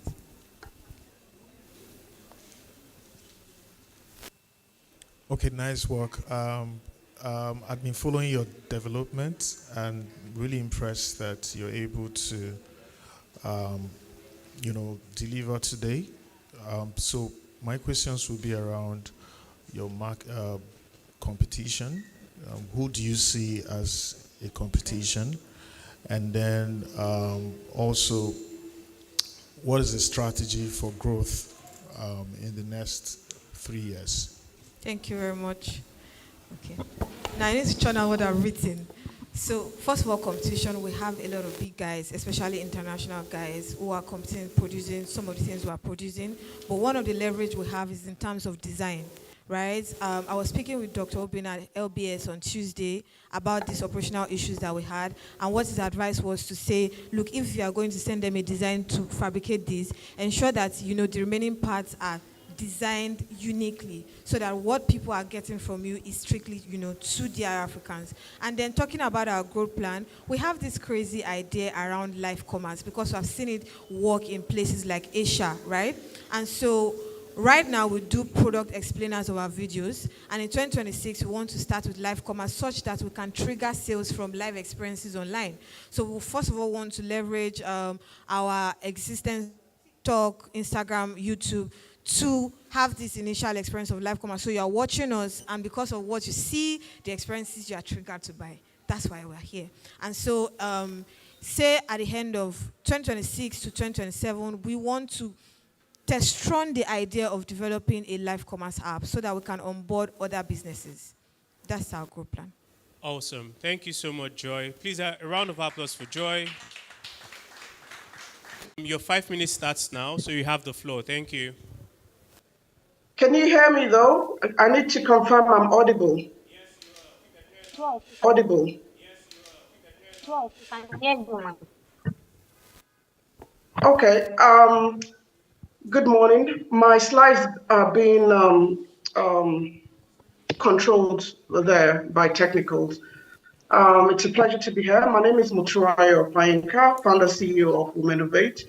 Womenovate is an edtech platform eliminating barriers for innovation for African women. So the problem we're solving is around addressing the economic loss from gender inequality, which is statistically put at $12 trillion, according to UN facts and figures. We know gender pay disparity in STEM fields to be around 1 million trillion, and drilling it out to Nigeria, we only have 19% of our total female labor workforce in STEM fields. Our solution to that problem is a dynamic edtech platform that is offering the following. So we offer courses and training in STEM education delivered through a learning management system, both virtually, physically, and offline, so online and offline. We offer verification and certification services to authenticate members on the platform in terms of vetting for potential employers. We offer Accelerator and incubation for women-owned STEM businesses, as well as mentorship programs. And we offer opportunity and collaboration in terms of working with corporates locally within Nigeria to offer trainings for their employees, and also as intervention as an intervention initiative. And we have a community of network, because we believe as women, we are as good as our support network. So we have a mentorship pool where we mentor and support our female members. So we are a learning management system, demystifying education as what we know it as, to offer easy access to women and close the gender gap, especially in STEM fields. So we have the app, we have the platform access itself. In terms of our market opportunity, the female population in Nigeria is 104.5 million as at 2020. Female labor force in STEM is about 46.8, and we're targeting 10% of that population. In terms of our competitive analysis, we have UMI as well as edX offering the same type of services, education online. But what makes us different and what makes us our USP is around the fact that we're able to deliver both physically and in person and online. And with our course, we are attention to course because we feel it's relevant to actually holding a job. So our business model is B2B, B2C. We are in the process of slightly pivoting in refining our B2B2C model as we are having our curriculum embedded into university curriculum formally. So that's changing slightly. But we have our own curated courses, and we have, the certification fee for members to be on our platform.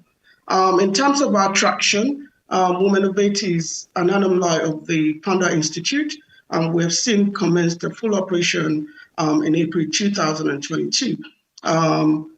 2023, we generated a revenue of $50,000 plus, and 2024, we have generated 100,000 plus. In terms of our impact, we've been able to generate two impact reports consequently for 2023 and 2024, and we'll be doing the same come 2025. So in terms of our numbers in 2024, we are on our platform, we have over 2,000 members. In terms of training that we delivered here in Nigeria, regards to our flagship training, which is the Empowerment Community Program, we ran 9 cohorts in 2024. In terms of our partners, we have partners like AWS, Cisco, and the federal government of Nigeria. In terms of what we deliver, we are actually working in partnership with the federal government on the 3MTT initiative. Hello, my Moturayo. team consists of myself. Yes, can you hear me? Hello? Yes, thank you so much. Your time is up. So please, a round of we applause. have A round of applause for Moturayo. So we're going to keep your slide. No, keep her slide for her ask up while we go to the Q&A. Please just keep the slide up for Q&A. Just the one that has her ask, 500K.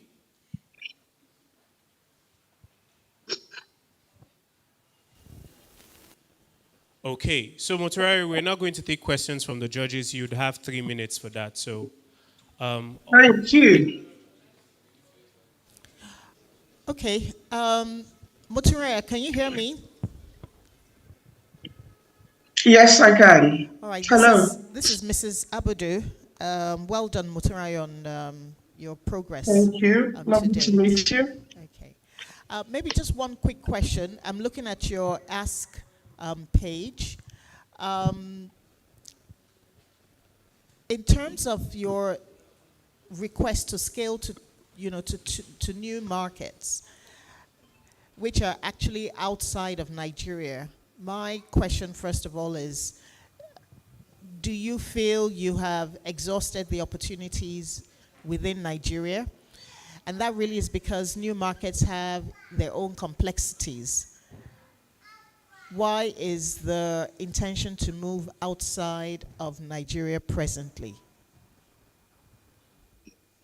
Fantastic. Thank you, Mrs. Abudu. So I said we commenced operations in 2022, and we started off to really test the waters, and which I feel we have done that. It's 3 years on now. One of the things we did intentionally going and starting off is bootstrapping to understand the market and to make the brand awareness in Nigeria and penetrate the market. We've done that because beyond this slide, we're currently in existence, operating out of 14 states within Nigeria. Like I said, we have proved that traction And the next phase for us is to scale into new markets because we do have a roadmap, a 10-year roadmap that we are following. So this is post 3 years, and we're ready. We know the lessons that we've learned, and like I said, come 2026, we're refining the model that we know have worked for us here in Nigeria, and we are moving that into new markets. So we understand the markets here in Nigeria quite well. We have relevance and coverage within Nigeria, and we believe it is the time to go into new markets.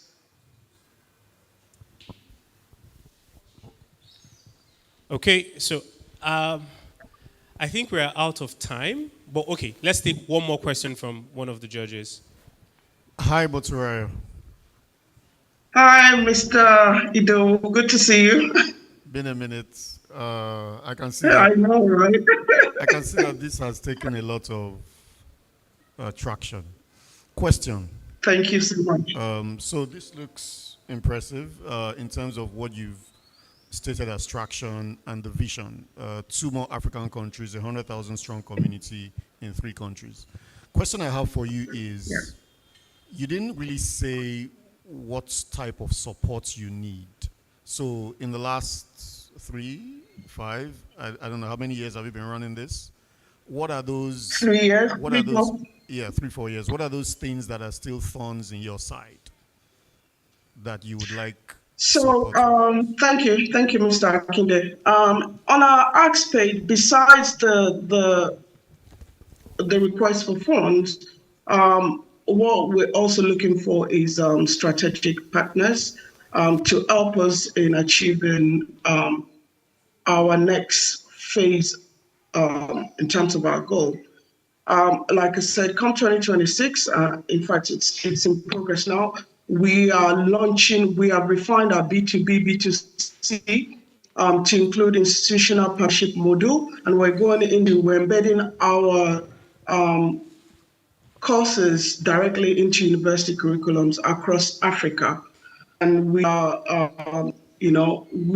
are looking for strategic partners beyond the funding to, support us in that aspect. Because the model for us is to empower young women with industry recognized certifications. We already have strong partnership with AWS, so we offer those courses that are certified in terms of, global certification.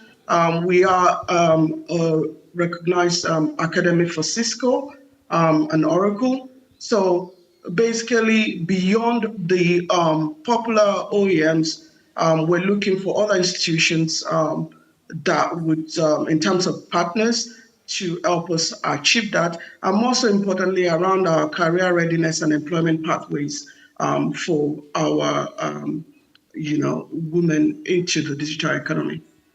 Awesome. Thank you so much, Maturayo, and thank you. Does that answer your question? Yeah. Okay, thank you so much. Please, a round of applause for Maturayo for We Innovate. Okay, so we're going to take our second business that is joining us virtually, and that's going to be Float's Metaverse Systems, and they're going to be represented by Oluwakemi Akinshite. Is she online? Hi, Oluwakemi. Please say hi if you can hear us. Hi, can you hear me? Yes, we can. Please, can we have our slides up? Can you not see it? It's not yet on the screen. Technical team. Okay. No. So, not Agrovesto. So, we need Float's Metaverse. Do you see it? Not yet.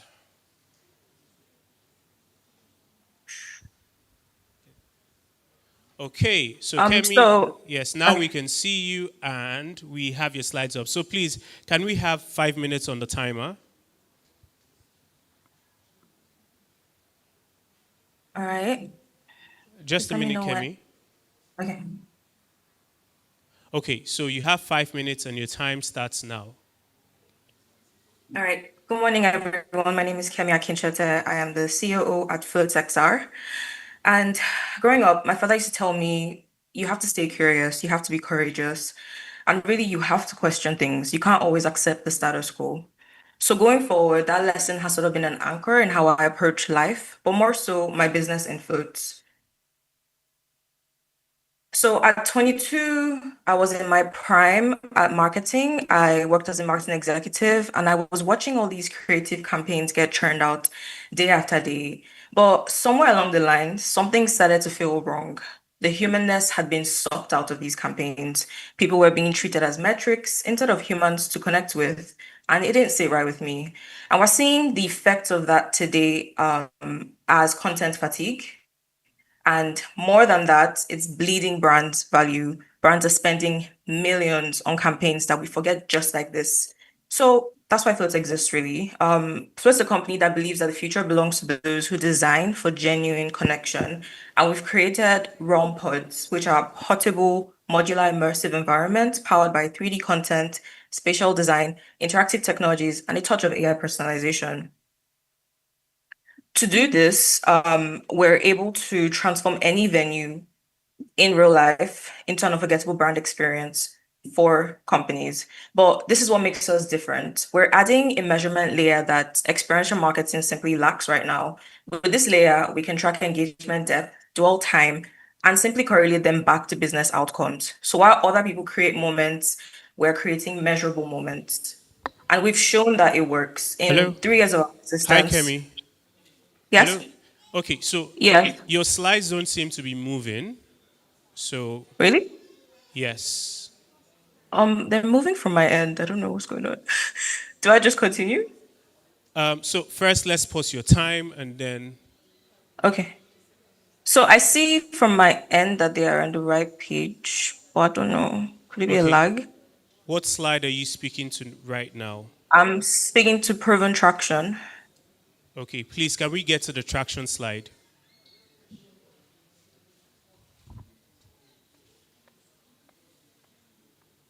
Let me check my share settings. Okay. So it seems. Right. So we are on your traction slide now. So you can go ahead. Okay.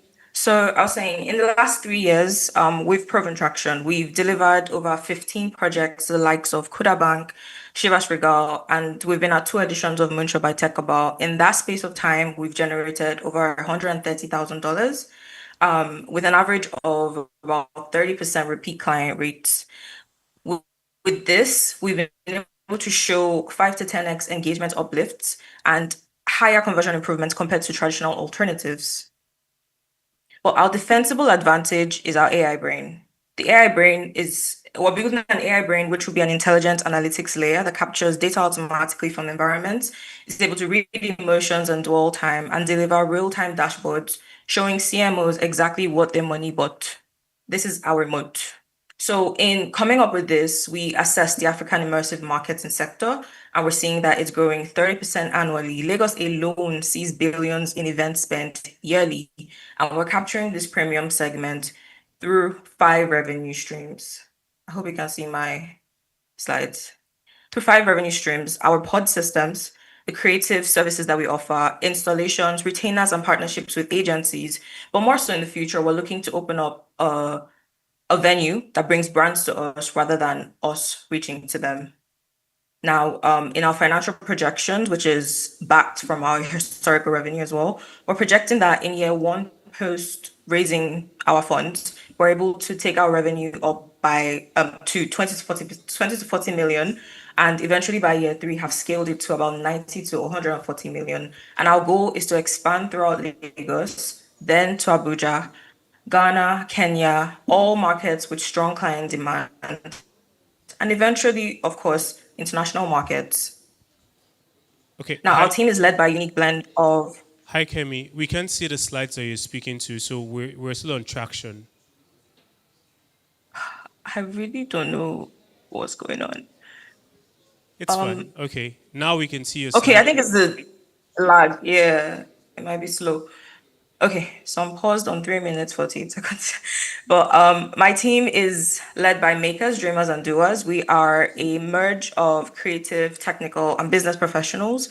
And we're also managed by a group of advisors. So our ask is we're opening up a 350K seed round to help us scale hardware, complete our AI brain, and accelerate market penetration, which will position us to secure more deals. So why now?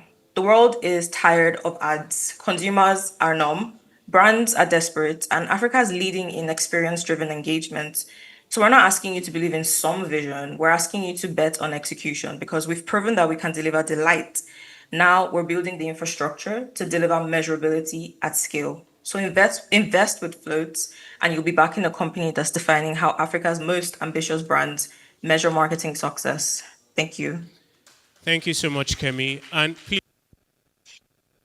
could you just take us back to your axe slide, the slide for your axe? So let that just be what's going to be static before we go into the Q&A, your axe slide. Okay. All right. It's a bit slow. Can you see it now? No, we still have your slide for team.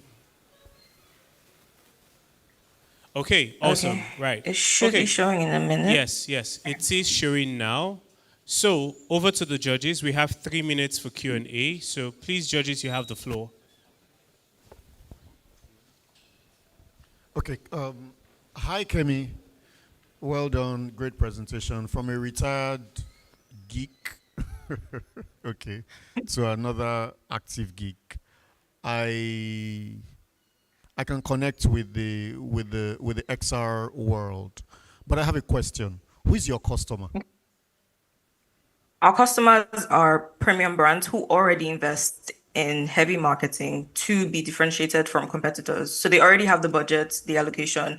All we're offering is a better way to stand out in the market. And do you have benchmarks that show a greater return on investment from your quote unquote channel or approach versus the current traditional channels or approaches? Yes. I hope I have time to take you back to the slide. But the most recent event we had was with Kuda Bank, and they had a booth at the Innovate AI conference. Okay. And compared to all the other stands that were there, they obviously stood out because we put together an experience that drew people in. And even right there, they were able to convert clients who, for some reason, did not open a Kuda Bank account. So right there, people were able to solve issues that they had been having and just like postponing. People came to take pictures. It was a photo op opportunity. So beyond even that one day event, the following days had buzz on the internet. Even the marketing leader at the point, Tola, commented on it and was impressed by the traction and the results that we're able to pull. Okay, that will be all for me for now. Thank you. Thank you. All right. Kemi, right? Is that? Yes. All right. Okay, well done. It's a very, very innovative offering. And I picked on one particular word you use, which is more about the infrastructure, because you're creating more of an digital infrastructure play for marketing. Yes. Beyond your immediate users, who are the more, like you said, the premium brands, how much of an impact do you think the ultimate users, not the ultimate users of this experience, how much of adaptability do you think they would have for this very novel solution? Okay, I hope I answer correctly and I hope I understand your question correctly. But the end users, which are the customers of our customers, I think the problem that we're seeing first and foremost is, I know between me and you and everyone else here, we know we're getting tired of the regular marketing speak. We feel like we're being targeted to, we feel like our phones are listening to us and we're just getting marketed at. And what we're realizing, and from like all the activations we've put together, is that people want to feel like they are a part of something, a story, most importantly. They want to feel that emotional connection. I feel like marketing has gone away from what it used to be, and it's this crowded, repetitive space. And for brands, they're losing money because they're struggling to stand out. And what we're presenting to them is not just a delightful way to stand out. With the AI brain I speak about, we're presenting a whole new like product vertical even for us, which can stand alone on its own, which is a way for CMOs and CFOs to see, yeah, we did this. We're not just saying based on I value, we had this amount of foot traffic, the impressions on social media with this. We know nowadays that impressions mean nothing. People want to see how their marketing spend is translating to revenue. They don't want to keep budgeting year after year for something that doesn't return value. So for brands, that's the value they get. For customers, they get out of this crowded space where it feels like they're being attacked and like thrown things to do and actions to do. This, rather than shouting at them, invites them into something. They explore a brand deeply with its stories, with its elements, and just the spatial nature of everything, because we are spatial beings. Okay, All right, thank you so Kemi. much, Kemi. Yeah. Unfortunately, A quick one, Kemi. Please, what's the unit economics for your products? Are they custom developed, or you have like a basic unit economics for them? So we have like services that we offer at various ranges, and with the Realm pods, which I spoke about today, it's sort of like a merge of like a plug and play of these different services. So a lot of the time it is custom. Brands have to choose where they want to prioritize, but we do have a range where pricing can fall between. I don't know, did I answer the question correctly? Was there something else you said? okay, that's fine, Kemi. We would have more time to interact. Please, a round of applause for Kemi. A round of applause for Float's Metaverse. Up next, we're going to have the third person joining us virtually, and that's Omolola Adewuye, who is from Agrovestor Enterprise. Sorry, Omolola, can you hear us? Yes, good morning, everyone. Right, good afternoon. Confirm that you can hear me, please. Yes, we can hear you, Omolola. So just a minute so that we can have your slides up. Okay, so please, let's know if your slides are up. Can we have her on screen? Okay, so Omola, please, could you move your slide a bit? Let's be sure we don't have a lag. Just try moving to the next slide and then back. Okay, move again.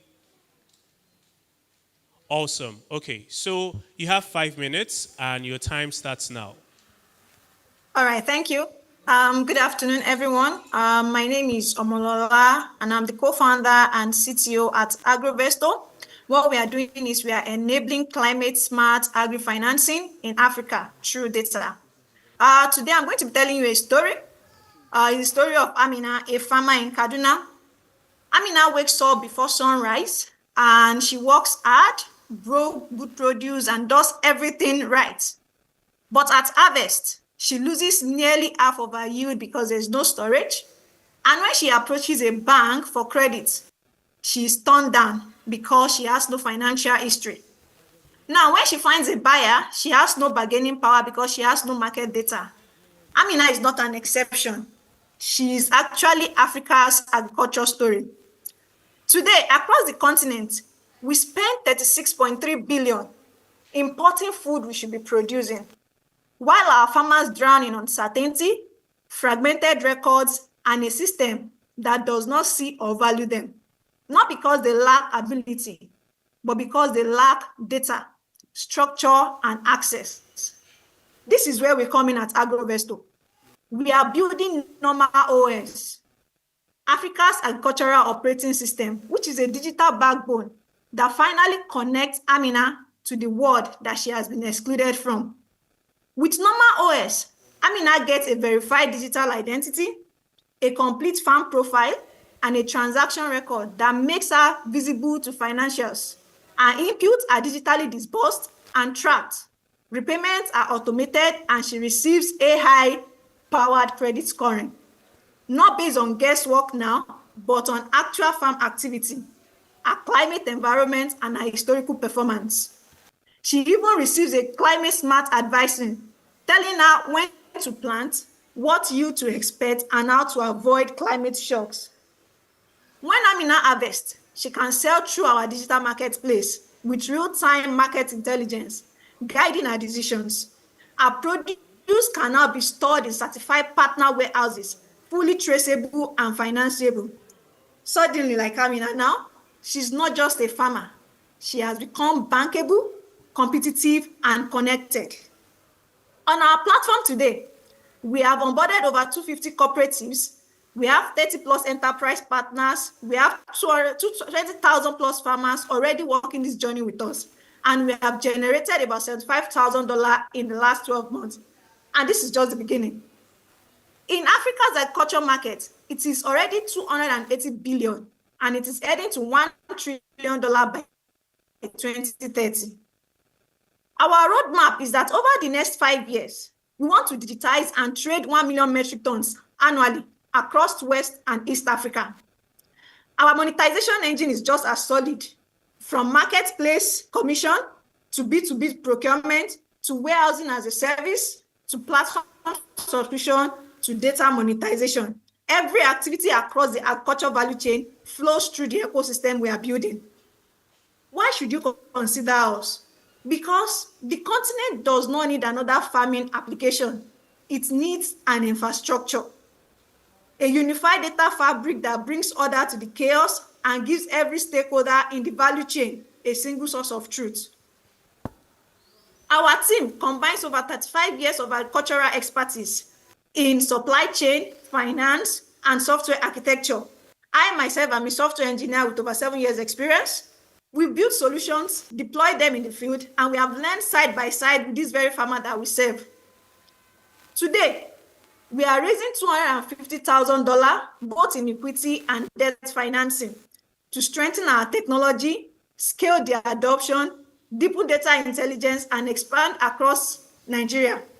What does this capital give to us? A 24-month runway through which we can reach $1 million annual recurring revenue and cement AgroVesto as Africa's agricultural data infrastructure. We currently secured a deal with Nigerian women in agricultural business. At AgroVesto, we are not just digitizing farms. We are rewriting the story of Africa's agricultural economy, starting with farmers like Amina. We invite you today to join us to build this future. Thank you. Awesome stuff, Omolola. And well done for doing that within time. So now we have 3 minutes for your Q&A, so over to the judges. Okay, Omolola, so nice presentation. This is a 1 year, the app, or is it an app, is it a web, what is it? Okay, currently it is on the web, so we are also planning to build the mobile app, and we're also planning to have a USSD. Okay, so currently you are web, and you've run for just 1 year, right? We've run this normal OS for just 1 year, but AgroVesto has existed for 4 years. For 4 years, okay. So, but what you're pitching now is what? Because I at a point normal OS. Normal OS, all right. So, yes, farm OS. Okay, I saw warehouse as a service. I saw platform as a service. Different business models that you're using to generate your revenues. So which ones are active at this point, or are they things that you plan to do in the future, or you already those are already active? I don't know if you, yeah. So I want clarity. They are already active. They are already active. Yes. So they are already active. We have warehousing as a service. We don't own any warehouse, but we have over 4,000 metric ton warehouses across 5 states in the north. We have in Kefi, that's Nasarawa. We have in Kaduna. So now this is the way we do it. In these localities, there are warehouses there that farmers take their goods to. Buyers that seek LPO to purchase goods from the farmer, they also come there. So these warehouses keep the farm the farmers' goods We take it through agents. We don't work directly with them. We work in their cooperatives and in their agents. So we have warehouses across. So we charge a fee on that service we offer to them. Now, the procurement, B2B procurement, is from those big buyers and large processors who want to, convert this farmers' item like maize now, buy it, take it to their factory and convert it to something else. Paddy rice, convert it to rice that we eat regularly. So we charge on B2B procurement as well. And also, we also offer custom services to organizations who don't want to use our platform directly, but they want us to, build and deploy their customized to suit what they need exactly. We also have that. At the same time, I want to take you back to it. We also have the trading platform commission. Currently on our trading platform, we charge 2.5% for every trade we facilitate. How does this trade work? You buy, you don't want the goods to be delivered to you, you will sell when the price peak. So we charge you at the point of sale. Okay. A question? Okay, so we have one more question for you. Okay. Omola. Okay, hi Lola. Well done. Good morning. How is Bio? Mr. Ido, good afternoon. He's fine. Okay. Please send my regards. My No problem, sir. first, so I have two questions. I'll be very fast. The first one is related to Ms. Ezine's question. I think that in the bid to be all for the agriculture, be all things to the agricultural value chain, your message and your core mission is being diluted. Okay, my question will emphasize this point, and that's what she was talking about.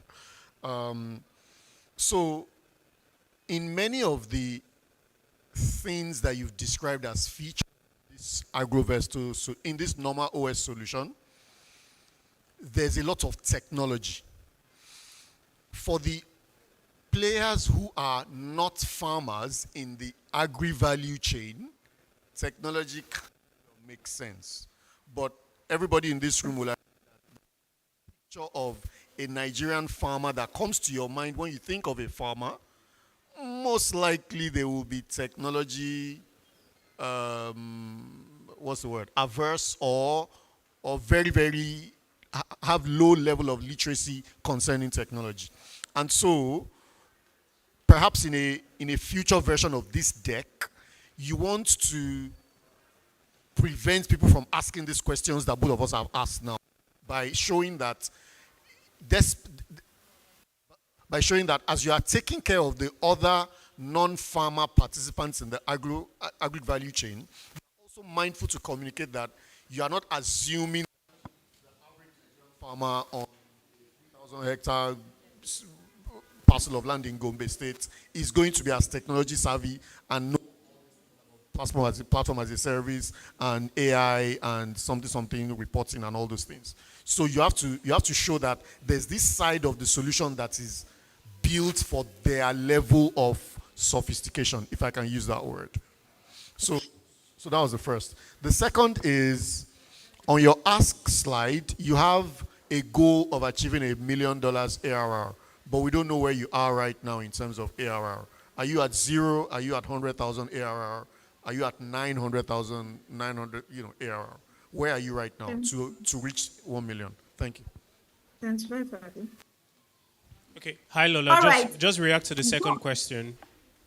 Okay. Can you see my slide? Yes, we can. Currently, annually,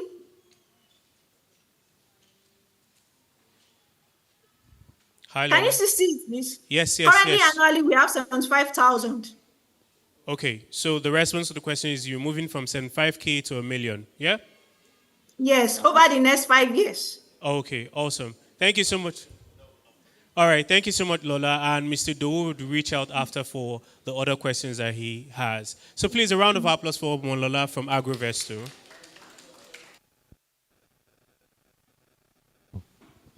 So we're coming back to the room, and we're going to be taking the next speech from Oluwadamilola Adeniji, who is from Daisy Royals. Please, Dami, can we clap? Please. Awesome. Okay, so please, let's welcome Let's welcome Uluwa Damilola from DZ Royals. Yes, yes. Keep the applause going. Keep the applause going.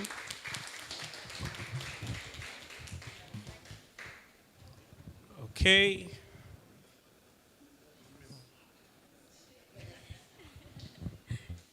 I want one, too.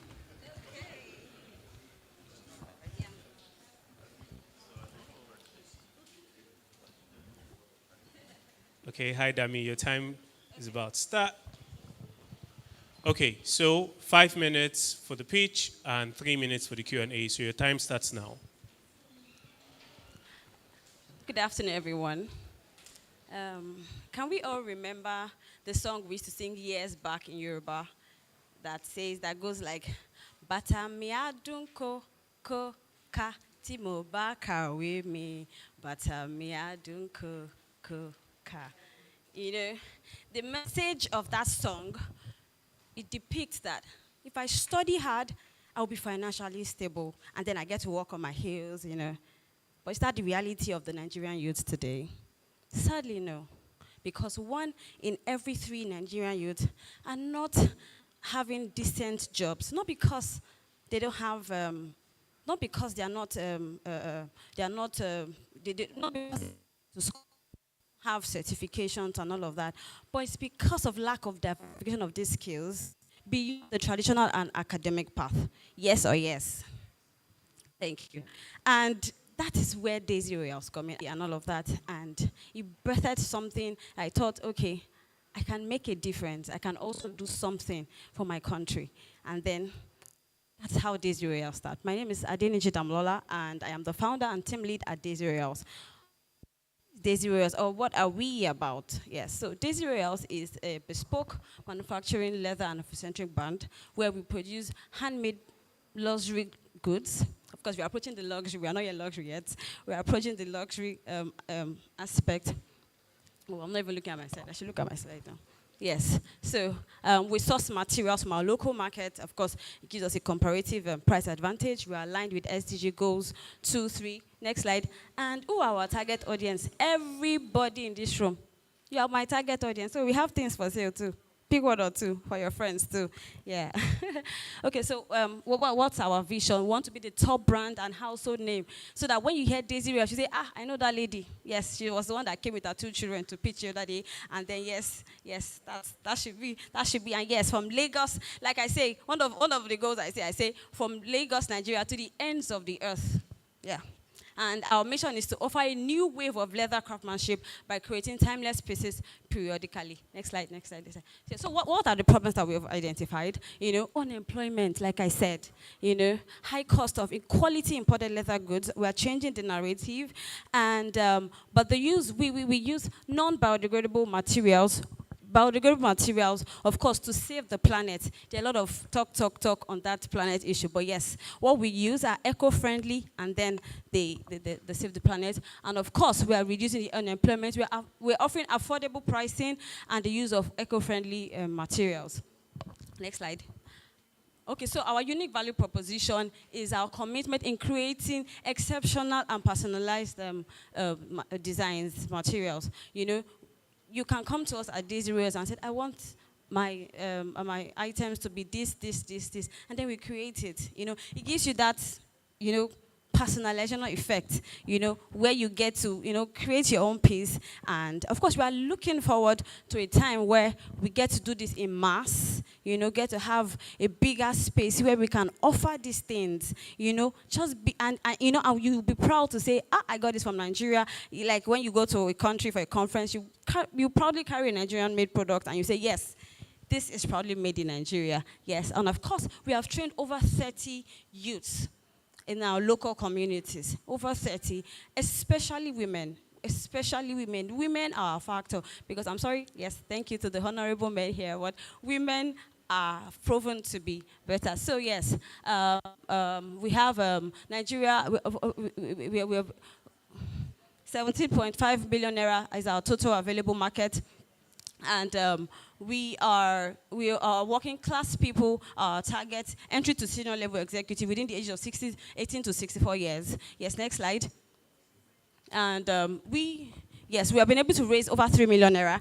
And in this year alone, we've been able to gain over 65% of the 3 million naira. And towards the end of December, we are hoping to get it to 80% of 3 million naira alone in this 2025. Of course, in 2026, we are projecting times 2 of 3. We're projecting 6 million naira in annual revenue, and in the next 5 years, we will do nothing less of 50 million naira. Yes. So what our competitive advantage is unique and innovative design, sustainable and durable goods, great customer experience, and of course, we've had 70% on our customer returns. Yes, over the years. Yes. And we are projecting a 75% increase yearly, social media exhibitions and all of that, and collaborations. Yes, next slide.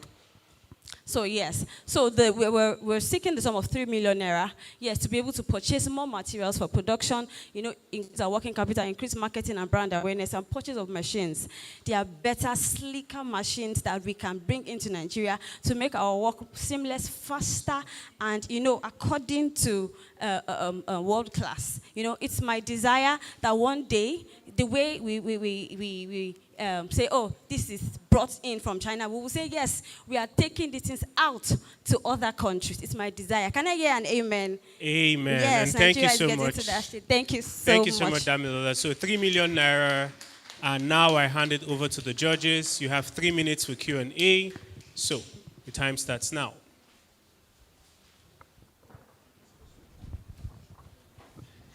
I love your passion and drive, and well done for converting your lemons into lemonade, yes, as you say.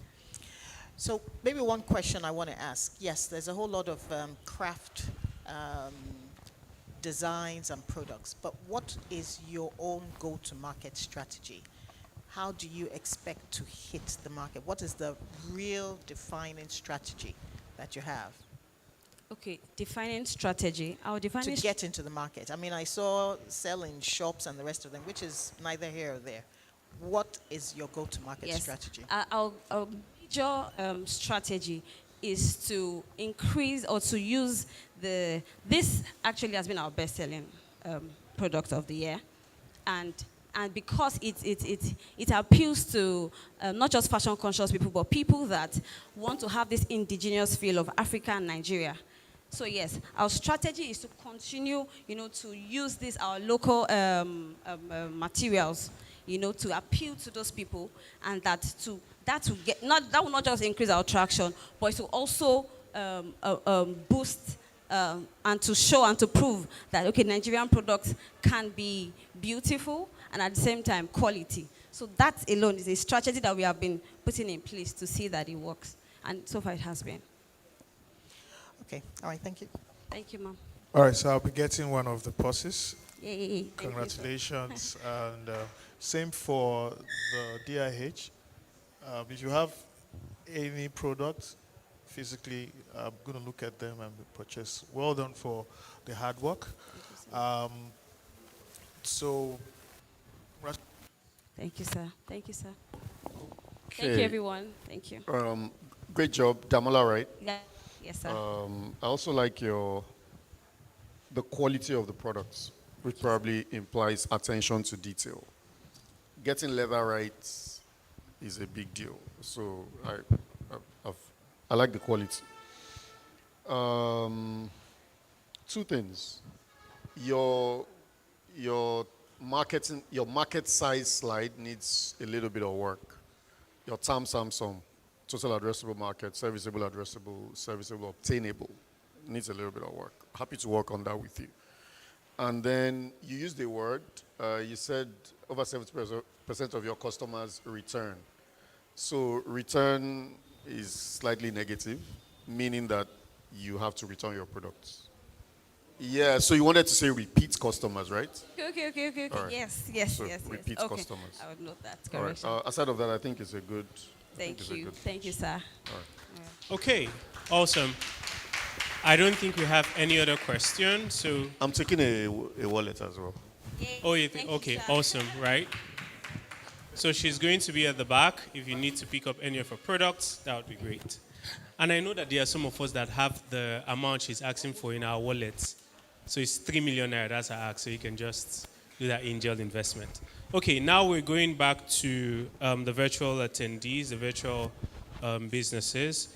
And the next business that we're going to be taking is Zone A Limited. Hi, Zainab. If you can hear us, please say hi. Hi, good morning, good afternoon. Good afternoon, sir. Good Good afternoon, afternoon. everyone. Okay, good afternoon, Zainab. So please, can you put up your slides? I've got that. Okay. Now, can you try moving it? Just move forward and move backwards. Let's be sure we don't have a lag. Okay. Is it working? Yes, it is. So now you can go back to the very beginning. Okay, so please let's put our hands together as we welcome Zainab Zubeiru of Zone A Limited. Okay, so Zainab, your 5 minutes starts now. Okay, good afternoon, everyone. You can imagine my shock some years back when I found out that popular luxury brands such as Louis Vuitton and Gucci actually source their raw leathers from Kamisik, Nigeria. I mean, we have the talent, we have the population, we have the raw materials, and yet we import millions of dollars worth of leather goods into the country yearly. This was why I decided I was going to source for high quality raw materials locally and produce by myself.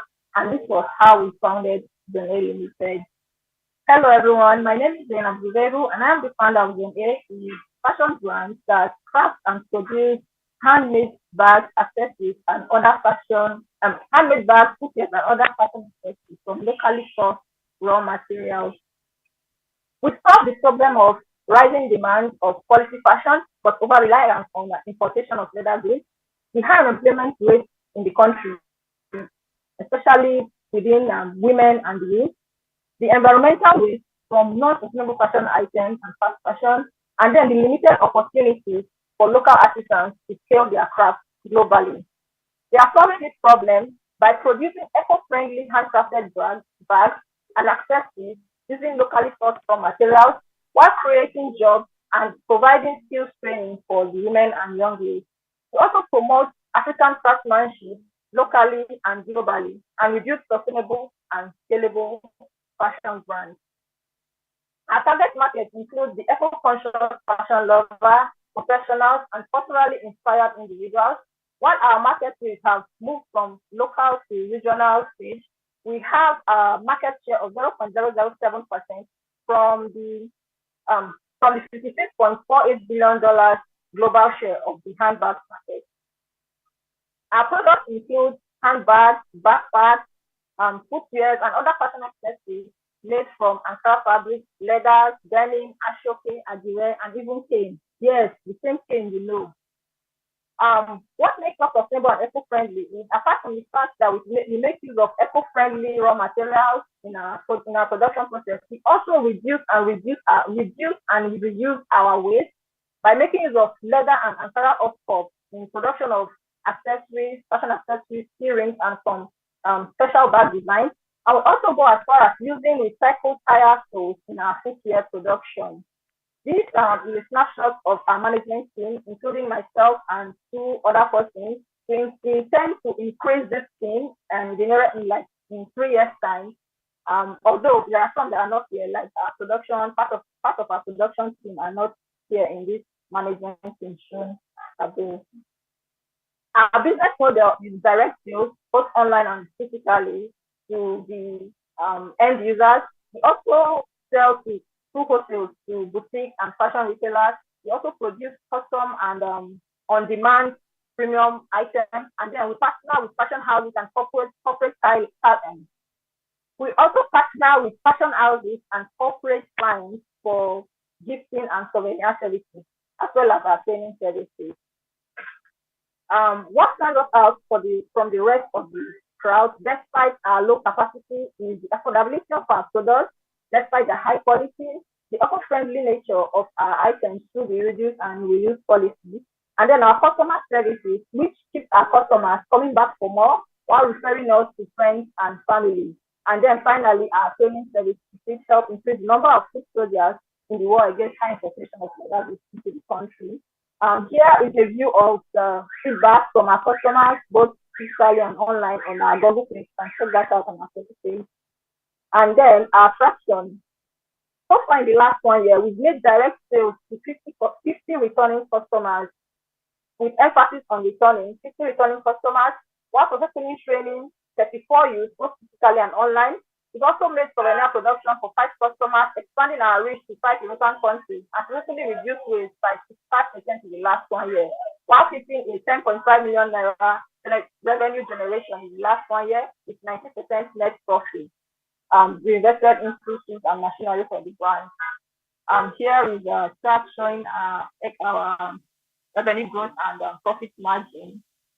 And finally, the challenges we face include the limited access to industrial grade production equipment, the increase in the utility cost, generator maintenance and store costs, and then the restricted production capacity because of the small size of our workspace and the need for solar powered generating sets to help reduce downtime and cut down on expenses on fuel costs and generator maintenance. Now we are asking for a grant of 4.2 million naira to help us acquire a sophisticated industrial machine, which will help to increase our production capacity, a solar power generator to cut off utility bills for expenses and reduction of downtime, and then investment in social media marketing and increase in our workshop setup. That's to help increase our workshop setup to fit in all the equipment and solar generator we are getting. Now, getting this will help us to help Zone A become a leading sustainable fashion and accessory brand in Nigeria in the next 3 years, while promoting green jobs, reducing waste, and then upcycling items, which will help increase the number of environmentally conscious fashion lovers, both in the country and globally on the large scale. Okay. Thank you. Awesome. Thank you so much, Zainab. Please, a round of applause for Zainab. Okay, now we're going to move to the judges for Q&A. Please, over to you, judges. All right, Zainab, well done for the presentation. So I'll just talk a little around your presentation slides. So ensure that your presentation slides, you keep the wordage to less than 50. So for most of the slides, you have lots of wordage and very few symbols, objects representing your concepts. So remember, this is a slide and you're talking to people. It's just important that you quickly convey, your concepts in a way that are short and coincide. So, and that's one. We also notice that for your business model, it's important that you do like a unit economics to say, okay, this is how much for most of them, and then this is how you're going to make money. I didn't see that in the slide, so hopefully you're going to incorporate that in your future slide development. Thank you. Thank you, sir. Yeah.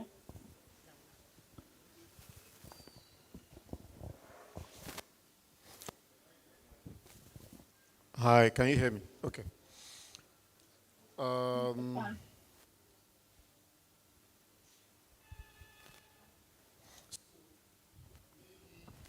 That this presentation, your business is very similar to the person that just presented. You guys are selling similar products. There might be a lesson or two to learn there. Now, I understand that your pitch is virtual, right? You're pitching virtually to us. I finally started to connect with your pitch when you got to the slide that had the testimonials. And then, because the pictures didn't really do much, and all of the text are just words, it's just you said, he said, or she said, as the case may be. So that's one thing that I'd like you to take notice of. Even though this is virtual, think about ways to show the audience that you have solid products. Maybe push that testimonial slide to the front, just as an idea, but you can try many other ideas. That's number one. Number two is the use of the word grant on your ask slide. That was a bit funny. Even if the preferred instrument or the preferred type of funding that will eventually land in your laps is a grant funding, you really, really don't want to explicitly close out all the other opportunities by saying that you are looking for a grant. I'll tell you why. If you ask people who have been successful with receiving grants, they will tell you that the same rigor that people apply for non-grant funding is the kind of rigor that eventually earns you the grant. Because every grant-giving institution, every grantor, as the case may be, will expect you to be able to not need a second grant, which means sustainability and business regeneration is built into the model. So if you don't communicate that and you end up with a deck that asks for X in grants, it's like shooting yourself in the foot. It kind of puts you in a negative light. But if you communicate to the audience or to your investing audience that, look, even though we would prefer a grant, the kind of rigor we've applied to this, the customer validation, the problem validation, the solution validation we've done is the same level that people who are not looking for grants typically do, then they will have more confidence to have that conversation with you and maybe consider a grant. So that's, I hope I haven't been sounded like a lecturer. I hope it's very practical. It's something you can. Okay, thank you very much. Awesome. Thank you so much. Thank you so much for the feedback. And thank you, Zainab. So just to mention that some of the participants are joining us from, Zainab is joining us from Kano. We have other people that are joining us from Abuja. So please, can we put our hands together for all the participants? We're going to take one more person from the virtual participants, and then we'll come back into the room. And that's going to be MJM Global Enterprise. Hi, MJM, are you on?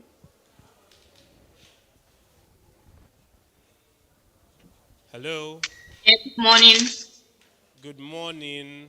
Can you share your slides so that we're sure we have it? All right.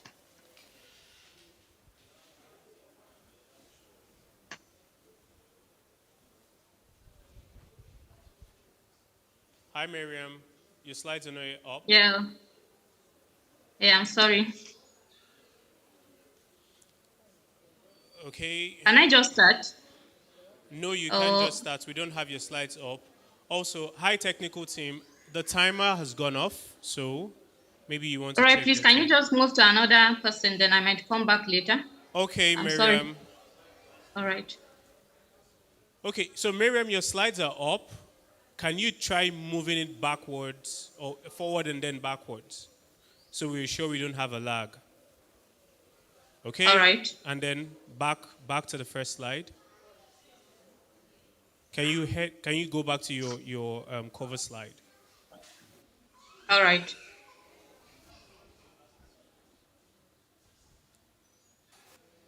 Hi, I think there is a problem. Okay, you know what, Miriam, we're going to come back to you. Let's take someone All right. here in the room, and then we'll come back to you. Please, a round of applause for All right. Miriam.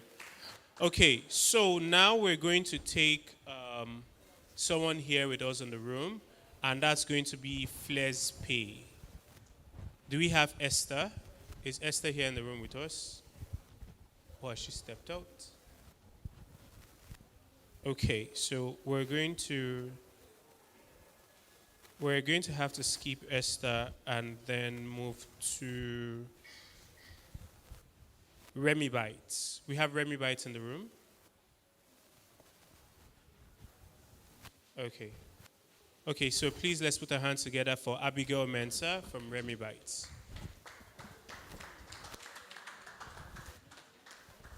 Okay, so please, can we have her slides up and then the timer as well?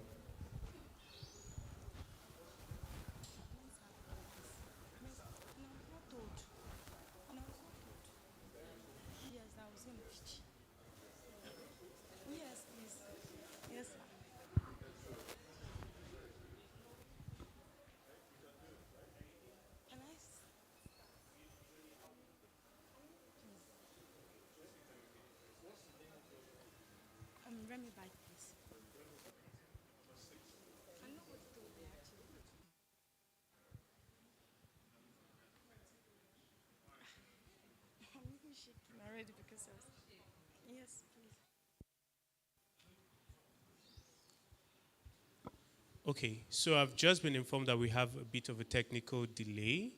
Your slides will come up in a few minutes, so just relax. You can walk around the stage, get familiar with the stage, own the stage. Breathe, aha. Please, a round of applause for her. She's building her confidence. Okay.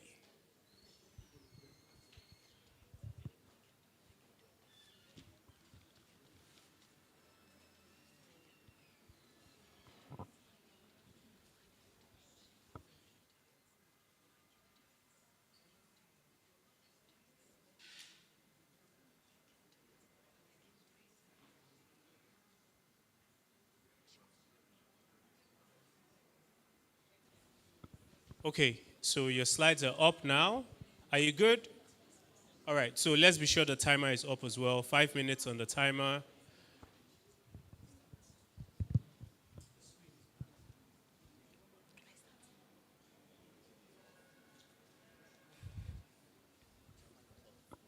Okay, you know what? I'm going to time you myself. When you hear the beep from my mic, just know that your 5 minutes is up, and then we'll move to 3 minutes. So please, your time starts now. Okay. Hi, everyone. I'm Mensa Abigail, and the name of my product is From a Bite. So we produce healthy plantain chips that's healthy for all ages, and it's tasty. We don't have any preservative in it. It's something that is healthy, it's tasty, and we have two variants, ripe and unripe. Please, the next slide, please. Next slide, please.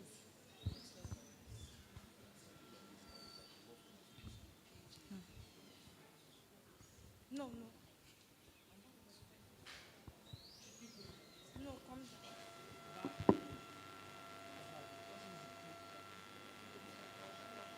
It's born from authentic African flavors that and a desire to bring joy through snacks that feels like home. What started as my mom, because this business was started by my mom. She did it like something that she sells in my dad's school. She did it. We wake up early morning around 4 to do this business with her, but eventually she passed away. So I took up this idea from what I learned from her, and then I started evolving with different, because she was doing it locally, but I had to start evolving and doing other things. Next slide, please. So the pain point. I attended one exhibition and I saw other plantain chips that people made. They were made from reused oil. That the plantain chips look so black and something that is not healthy. So from that, I had to see and make sure that when I'm going to make Remy Bite, I'm going to make Remy Bite a healthy plantain chips that is tasty, that does not have any complications, because there are so many plantain chips out there that gives their customers complications. Because you see so many plantain chips. I saw online that they were making plantain chips, and inside the groundnut oil they put plastics in it, and then put the unripe plantain chips in it, and then afterwards after they finish frying, when it comes out of the oil, it becomes strong. So that's how they get to make ripe plantain chips strong. But in Remy Bite, we don't do stuff like that. We are authentic in giving the right product to our customers. The next slide, please. Next slide, please. Our solution. Remember, it was built to change that experience. We make plantain chips with premium oil, used responsibly, zero additives and strict hygiene. So every bite is clean, crisp, and trustworthy. With Remy Bites unripe variants, we offer taste and health without compromise. Next slide, please. So we move to the next slide because of the time, please. So our attraction. Over the last 9 months, Remy Bite has grown through supermarket supply and exhibitions with repeat buyers, confirming strong product acceptance. Our next key step is scaling distribution and completing of that certification to unlock wider retail expansion. Next slide, please. Our business engine. Our packs, we have two types of packs. We have the medium pack, which is 350, and the big pack, which is 500 gram. Then, I'm not done, please. Our average cost of production for the medium pack is 1,076 naira. Pack is 1,537. And for the retail price, we have 4,000 and 5,000 for retail price. Wholesale price, we have 3,005. And for the wholesale price for the big, we have 4,000. Next slide, please. Next slide. Next slide. So our financial history. So we started this business in the year 2023, and our revenue, we have 469,140. And then our revenue, we have 625. Our monthly recurring rate, we have revenue, we have 39,095. Our MRR in USD, we have $52. And our yearly expenses, we have 350. That was the expense made in 2023, and our monthly burn rate, 29,067. Our runway is 8 for 8 months. Then for 2024, we have 2,038,700. Our revenue for 2024, we have 2,239 in USD and 169,892 for our MRR and $200 for in USD. Our yearly expenses for 2024 is 1,504,750, and then our monthly burn rate is 125,396, and then for the runway is 2. Then 2025, we have 2,738,600, and we have one. For our revenue in dollars, we have 1,876. Our MRR, we have 228,217. And for the MRR, we have 187. And for our yearly expenses in 2024, we have 1,244,825. And for our monthly burn rate, we have 103,735. And for the runway, we have 2. Next slide, please. And we can see our graphs. Then the 3-year financial projection, we intend to grow higher than our previous sales. In 2026, we intend to acquire 3,943,584. 2027, 4,170,215. In 2028, we intend to acquire 4,858,936. Next, please. So the ask, Remibite is seeking 5 million naira in funding investment because we need this 5 million naira to expand our production, because right now we are still struggling to grow big. So when this 5 million comes in, it will larger quantities and expand our production into bigger and other parts of the country. Awesome. Thank you so much, Abigail. Your time is up, but we've gotten your ask, so just relax. Okay. Now we're going to just take questions from the judges for the next 3 minutes. Okay, 2 questions. The first one, you said runway of 2. What does that mean? Does it really mean that in 2 months, like you expend your cash every 2 months? No, the reason why it's 2 months, because that amount there that will last because of the cost of production. Because when you go to the market, cost of things, especially gas now, the price just spike all of a sudden. But there are sometimes plantains go out of the market and it's very expensive. So why the 2 months is there is because month has different way you spend money. So that's how it is. Thank you. Okay. The second question, for your calculations, when you looked at your costs, does it include everything? Yes, my please. Plus the gas, plus everything, yes, the rent, everything is inside. Yes, then a question that follows up on that, because you have quite high margins. 2 questions on it. Do you have excess demand that you're unable to meet? Yeah, sometimes. And no, just go straight. Not sometimes. You either have or you don't have. Do you have like a ready market, but just that you need funds to produce more so that you can give them? Okay. Is that the... Okay, let me explain. Initially, when we started, we grew. We had other supermarkets to supply, and so over the time, they dropped because we've not gotten our NAFDAC certification, and we've tried and we've gone around to look for how to get this certification. We don't even know where to begin because I've tried. I even went to the NAFDAC office, and they were telling me that because I met a middleman, and she was telling me that I have to bring this, and I don't want to go through a middleman. So all of this has made us reduce our production, and so to get another certification, we will be able to expand beyond the market we have now. So the money you're looking for is for your certification? Not certification, not just because we need more money, because we need machines slicing the plantains. We need other equipment. So it's part of the 5 yes, million? Yes, ma'am. Oh, sorry about that. But for instance, you've run for since 2023? Ma? You've been running 2023? Yes, ma, please. Okay, and because I was struggling, first of all, your pricing point, I feel that it can go lower and you can break through faster in a broader market that you can raise more. Sometimes it's not all about getting funding. Yes, Even ma'am. from your business, you can raise funds. But depending on how you price, that was why I asked if all the costs were included. Yes, If they were all included and you have like margins of 70% and co, if you really want to scale and use your business to generate and bootstrap, you have to come down. That's my own suggestion. All right, thank you. Thank you.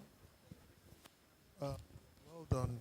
Thank you. So my deliberation will be around your projections, okay?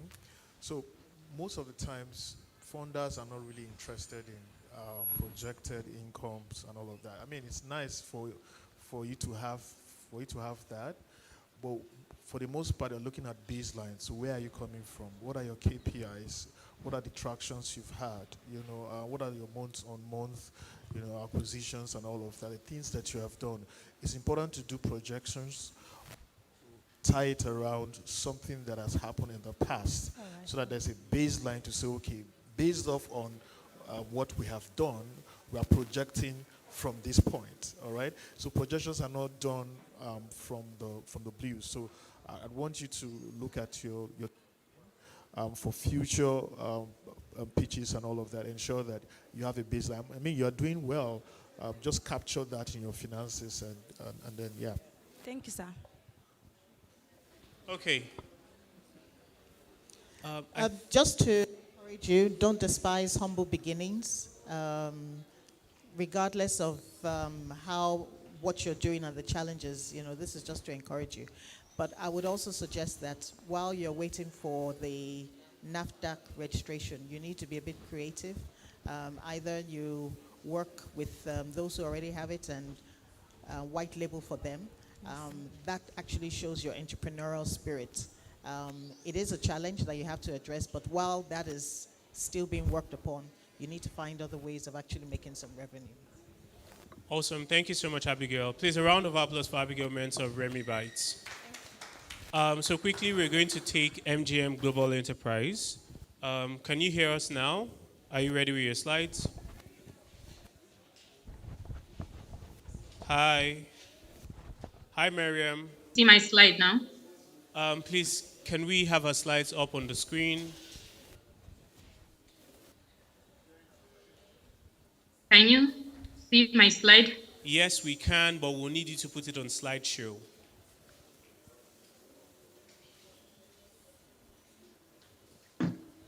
So top right corner, just put it on slideshow. Okay.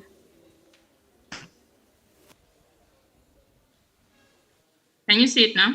Yes. So your 5 minutes starts now. All right.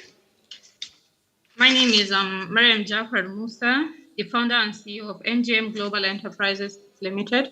At MGM Global Enterprises, we are focused on providing high-quality body care products, especially petroleum jelly-based solutions that meet the everyday skincare needs of women, family, and communities.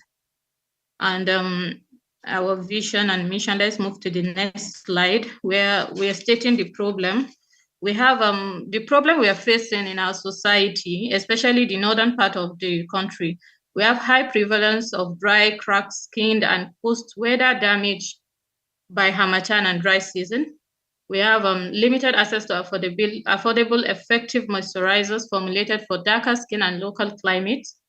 Many available products contain harsh additives, causing irritation for sensitive skin. Limited local options, like few trusted local brands meet NAFDAC and SUN standard.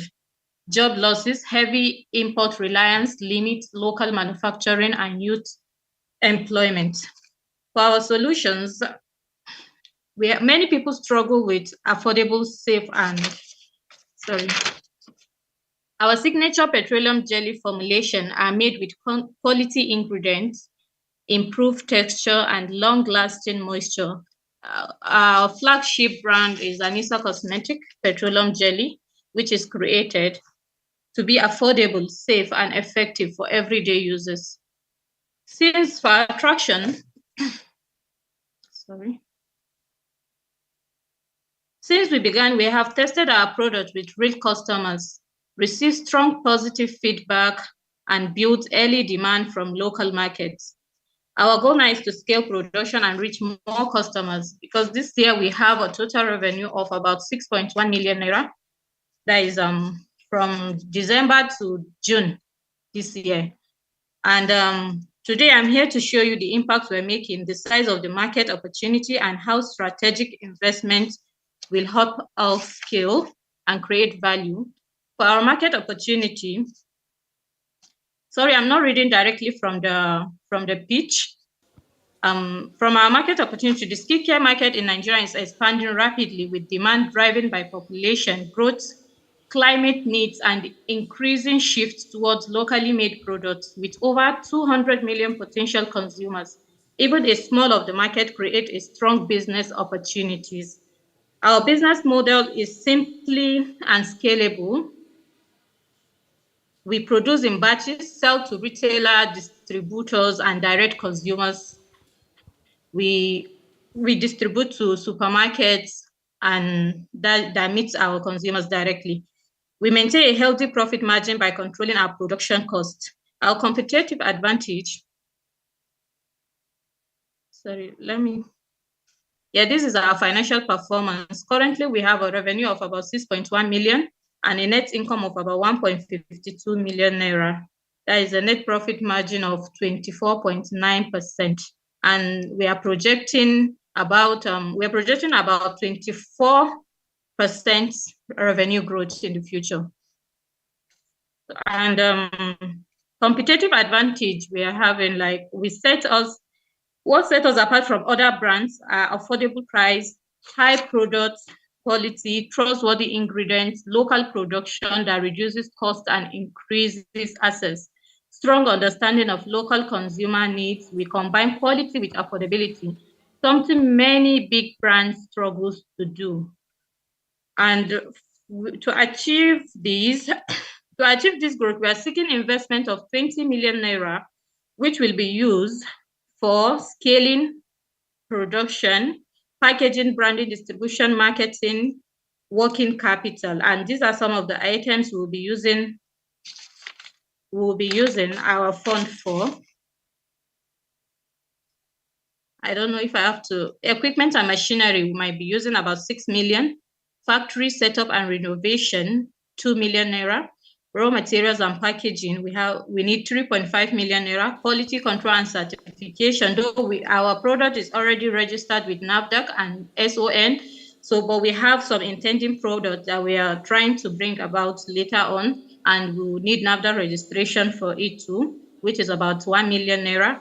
We need marketing and distribution, which is about 3 million naira, that has to do with branding, promotion. We need our working capital, which include our salary and utilities, about 4.5 million naira.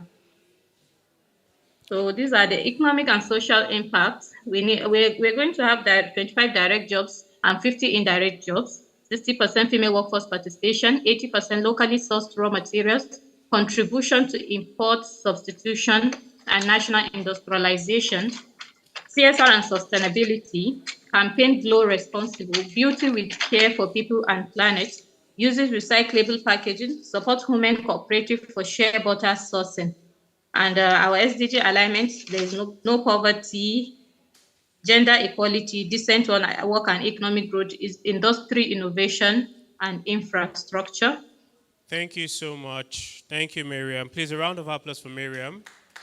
So Miriam, please, could you just go back to your the slide you just passed now? Okay, so let's leave it at that. And now over to the judges. 3 minutes for Q&A. Questions for Miriam? Okay. Hello, Miriam. Can you hear me? Yeah. Okay. Yeah, I can hear you. Good afternoon. Okay, I think I will, first of all, give some feedback and then ask a question. I think All right. well done in terms of identifying, some niche areas of some niche problems that you've identified, particularly in the north where the weather can be a bit harsh. But I Yes. think going forward, in order to make your pitch very compelling, try to make sure that even if you're reading through, you are carrying your audience along so that they can actually see and almost feel the story that you're trying to communicate with them. I think it was a little bit distorted in terms of how you were communicating your pitch and what we were seeing. So that's just feedback. Question really, who are the competing products that you have identified who are currently having the market share that you are trying to gain? Because that would give more context into understanding what your ask is and how you actually want to use it. Who are the current key players that you are actually targeting? And don't generalize, because you have specific products, your petroleum jelly-based products. Who are your competing products, and what is their market share, and how do you intend to gain, this market share to yourself with this funding? Yeah, our competing products, like they are big brands, we have them in the society already, their product is already, but most times we have imported products which are being imported into the society and people purchase from them at higher cost, for example, and we were trying to reduce our costs and give at affordable prices. And we are going to use, and most of these products sometimes comes with a lot of different chemical used, and we're going to use, for us, we are going to use our local raw materials to produce a good quality product, which is going to be very good for our consumers and what our consumers will be needing from the product, from the quality of the product. And that is why we're going to gain a lot of market shares from this product, because the demand is already high. Our product is everywhere now, right now, and the demand is high actually. Okay, thank you so much, Miriam. A round of applause for Miriam one more time. Okay, so now we're going to move to the next pitch, and that's going to be from Moch and Green. Hi, Nkechi. If you can hear us, please unmute and say hi. Hi. Okay, can you put up your slides?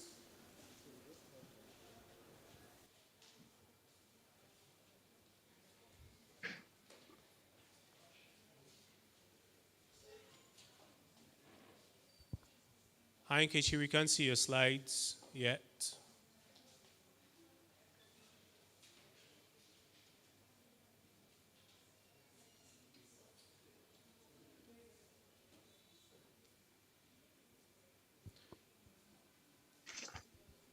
Okay, so Nkechi, if you're not ready, we would have to move on to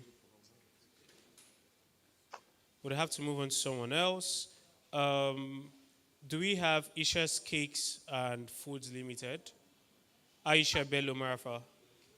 Yes, I'm here. Okay, please put up your slides. Let's keep this Okay. rolling.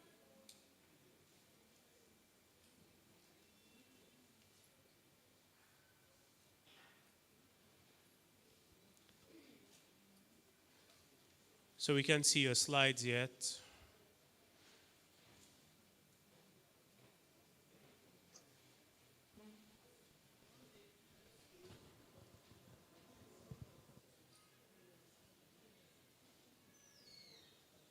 I think the network logged me out. Hello. Okay, hi Nkechi. So just give us a minute. We're going to take Aisha and then we'll come back to you. All right, thank you. You're welcome.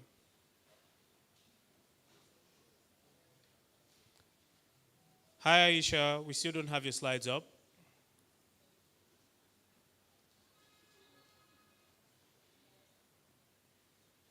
Okay, so I'll check with the technical team if they have the slides for Isha's Cakes and Foods Limited so that we can just put that up. and then would control it from this end. Do we have that?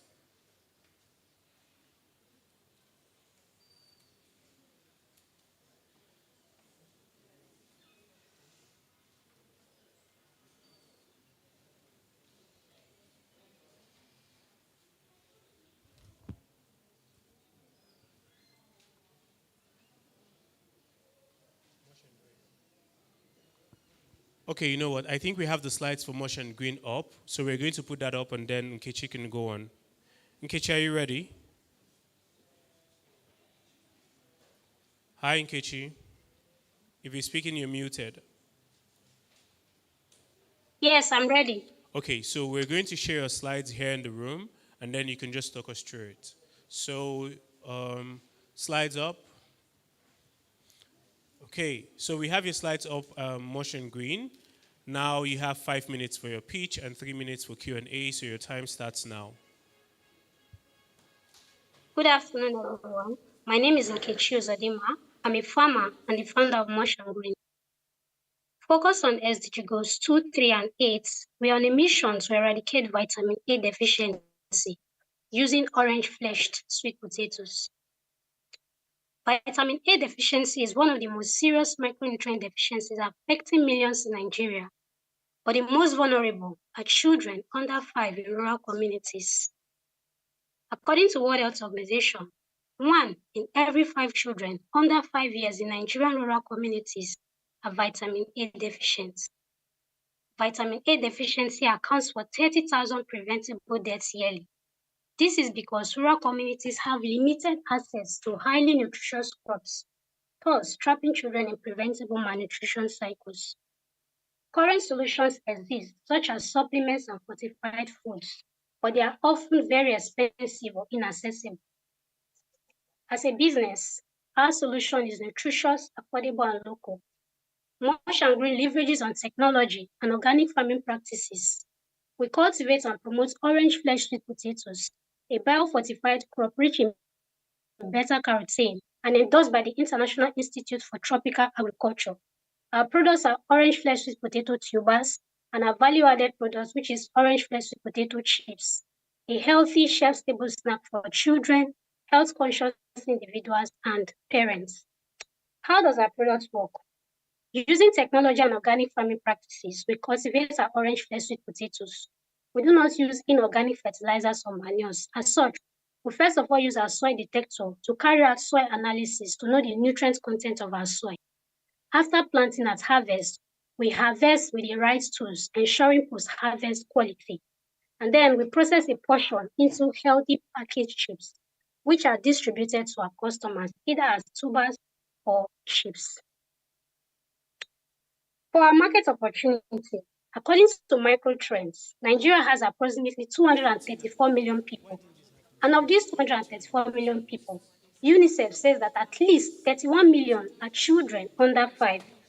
As a business, we are addressing a fundamental need, not just a niche market. Our initial focus is on the millions of families in Nigeria with young children under 5. Our realistic first goal is to directly impact 5,000 households within 2 years, creating a foundation for scale. How do we make money from the business?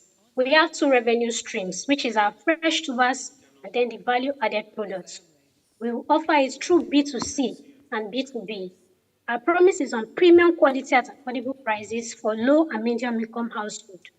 We will distribute this through supermarkets, cafes, and specialty stores, and also through sales at our local markets. Our traction so far. While we are pre-revenue because we just started a few months back, we are not pre-validation.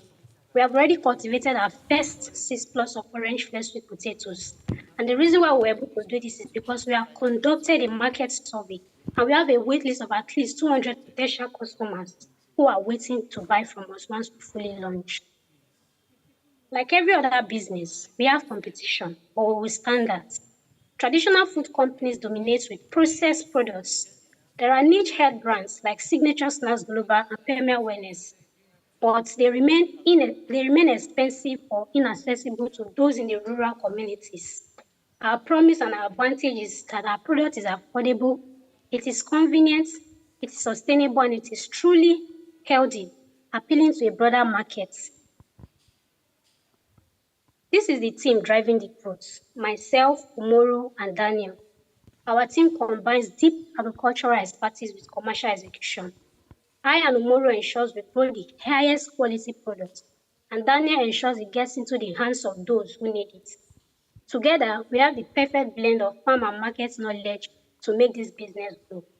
I am very passionate about this business because I myself have seen firsthand the power of healthy eating on one's health. For us to scale our impact, we are seeking a grant of 5 million naira. This capital is crucial for 4 things. 1, acquiring professional equipment to create our chips. 2, securing NAFDAC registration to ensure safety and market access, because food is something that we need to be very sure that it is safe for people to consume. And then hiring a production assistant to increase our capacity and efficiency, and as well as having a day-to-day capital for expenses. As a founder, I envision a healthier future. Our short-term goal is to become the leading brand for orange flakes with potato products in Lagos, directly improving nutritional status of 10,000 children in the next 5 years. Our long-term goal is to expand across Nigeria, introduce new product lines like orange flakes with potato flour to bakeries that they can use to mix their wheat flour, and then become a national benchmark in the fight against malnutrition. In closing my remark, I would say that when a child loses a father or a mother, the child is often called a fatherless or a motherless child. And when he or she loses both parents, they are called orphans. But when a parent loses a child, there is no direct name to call such parents. Healthy food is no longer a trend, it is a necessity.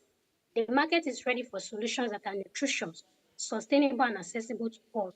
Your support will help us to amplify our efforts at Mosh and Green. Thank you. Awesome. Thank you so much, Nkechi. Now we're going to take questions. So please, while we're taking questions from Nkechi, the slide that has her axe back up. Okay, so we're just going to have you on screen so that you can take questions and then we can see you. Please, 3 minutes, questions from the judges. Okay, sorry, because I had to ask different questions. For clarity purpose, right? The food from the vitamin A fortified D, is it D or A? A fortified, yes. What is the output? Like, what's the final? Maybe because the screens went off and the sound was a bit off, but what was the final output? Is it snacks, or what kind of products do you come up with? And then secondly,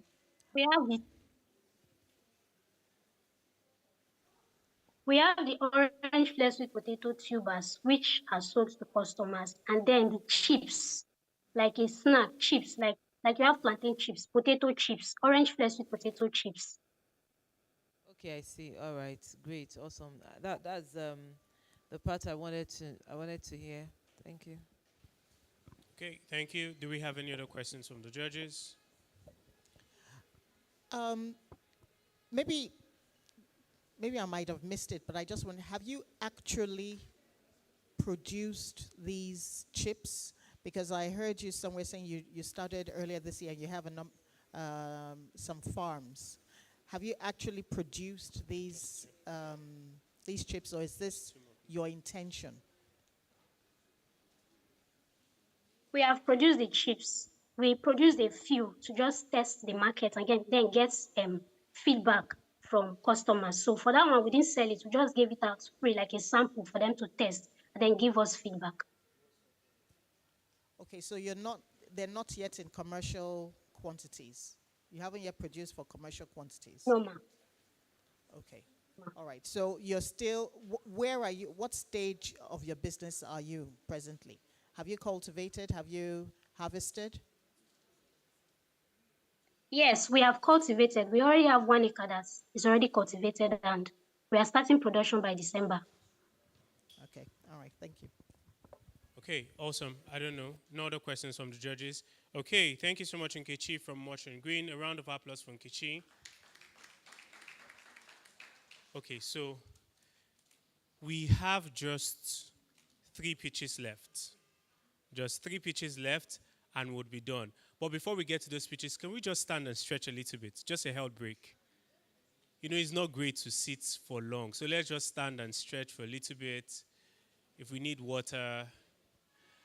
And after those 3 pitches, we'll just, every other thing is going to move. So just stand, stretch a little bit before we get back into the pitches. We've been listening to a lot of talk all day. So if you can hear me, clap 1. If you can hear me, clap 2. I can see some people see me, but I'm not sure they can hear me. So if you can hear me, clap 1. If you can hear me, clap 2. If you can hear other people clapping, clap 3. Some people can hear us, but I hope we're a bit stretched out. Now we're going to take the next 2 pitches. We have 2 virtual pitches and 1 person physical here. So we're going to try to wrap that up before 2 p.m. Okay? Awesome. So please, if you need to take water or anything, please just let us know. What? Yes. Please, let's get water for the judges as well. Okay, so I think we have Aisha up. Hi, Aisha, can you hear us? Yes, I can hear you. Awesome. So we're going to take Aisha Bello Marafa of Isha Cake and Foods Limited. So please put up your slides. If you're projecting from your phone, I think that was it. Just change your orientation so it fills the screen.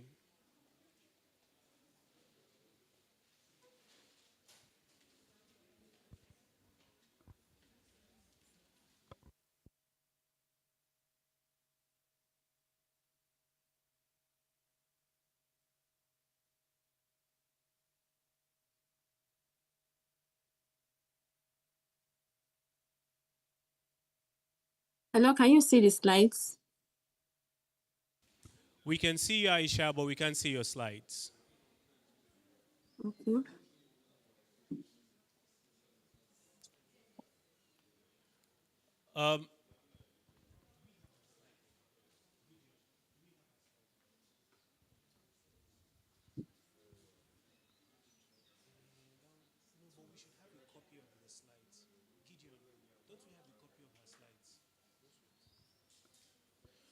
Okay, so Aisha, here's what we're going to do.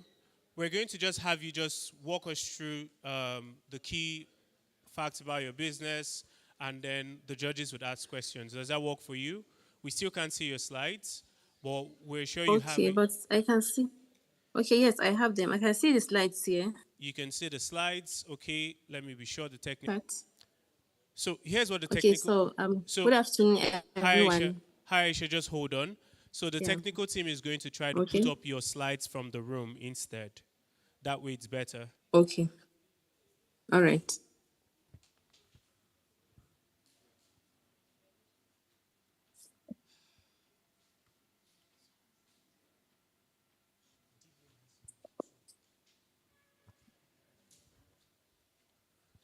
Okay, awesome. So Aisha, we have your slides up. Your 5 minutes starts now. Take it away. Okay. Yeah. Good afternoon, everyone. My name is Aisha Bello Marafa, and I'm the founder of Isha Cake and Foods Limited. So, Isha Cake and Foods, it's a food processing company that transforms local produce into healthy and nutritious cakes and packaged cake mixes and different flavors, including healthy cake mix, which is perfect for diabetic patients and people watching their weight and elderly persons. So let's move to the problem. We are solving the problem of food waste and post-harvest losses, limited access to healthy, affordable foods, and unemployment. The solution. So we transform locally sourced crops into cakes and also packaged cake mixes, which is in different flavors, and also a healthy options for diabetic patients and people watching their weight. And also we provide affordable localized baking cake mix, which is a proportioned cake mix that comes in different flavors. And also community empowerment. Over the years, we were able to train over 2,000 women and young girls online and 100 in person. So our product We have cakes and different flavors, custom cakes for birthdays, weddings, and any celebrations. And also we have our cake mix comes in different flavors, and we have a healthy options as well. Target market. Our target market includes schools, working professionals, households, and health conscious individuals between the age of 18 to 45, low and middle income earners. So our traction, we have over the years, we have a very strong social media presence, like in Facebook, TikTok, Instagram. Then we were able to sold over 4,000 products. So our financials, over the years, we were able to generate 7.7 million in revenue. Then our business model, we generate revenue through direct sales of cakes, collaboration with other businesses, and also our training services, which is online and in person.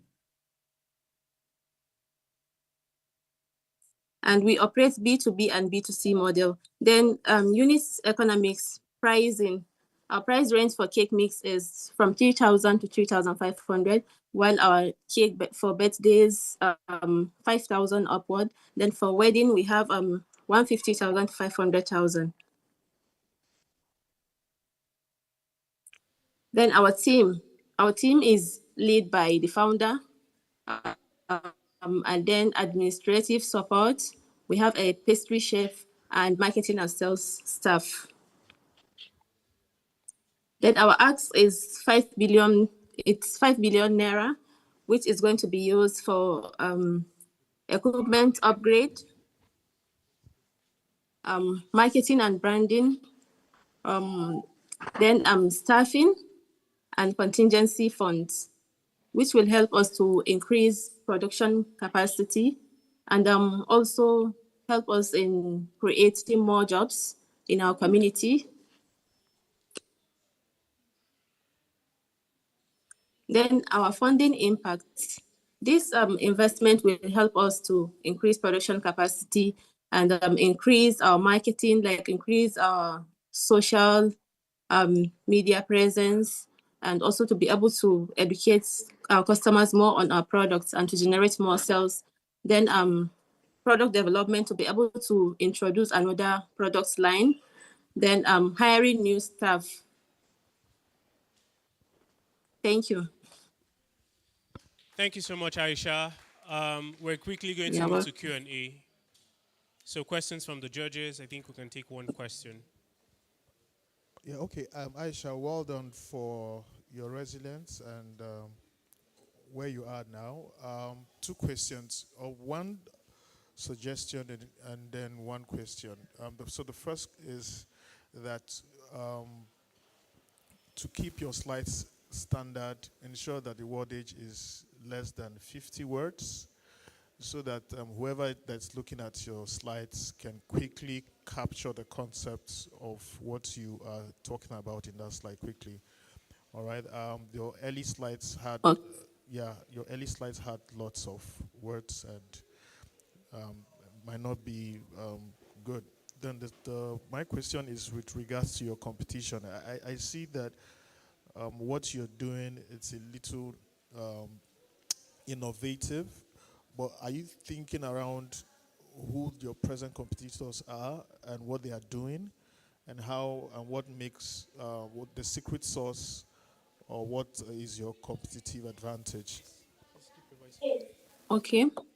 So our competitors they are like food vendors, event planners, and also imported cake mix.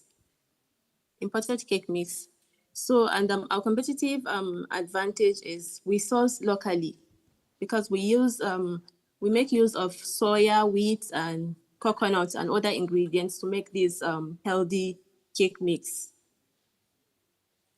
So that's our competitive advantage. And we don't just bake or make cake mix. We create opportunities for other by training, particularly women and young girls with the skills necessary to start their own businesses. Okay, so my question is that, when you were talking about the products and what you sell, there were quite a lot of them. And when I then focused on the cake mix, I said, okay, because when you mentioned the problem you were solving, you were talking about diabetics, weight loss, health. And then when you went to your products, I then saw everything, pastries, I saw meat pies, I saw everything was inside. So if you have a message, let it be consistent. And if, for instance, the cake mix, like you said, is healthy option, I think is actually very good and is a big enough area for you to focus on. But you have to really choose and what's it called? You have to choose an area and stay there. So that you don't you don't confuse your audience. So if you are for health, then focus on health and expand on it, deepen your research, deepen what you're doing, get the funding in that space, get your customers in that space. And if it's the other side, it's still okay because food is a big business. But just choose what you are doing so that the communication will be clear. Awesome. Thank you so much, Azini, for that All right. feedback. Thank You so you. much, Aisha, for joining us. A round of applause You're for welcome. Aisha. Okay, now we're going to take our last physical pitch for the day. And let's put our hands together as we welcome Temitayo Oluyege from May Couture. A round of applause for Temitayo. Can we have her slides up? May Couture, as she makes her way to the stage, please. And then let's have the 5 minutes timer on.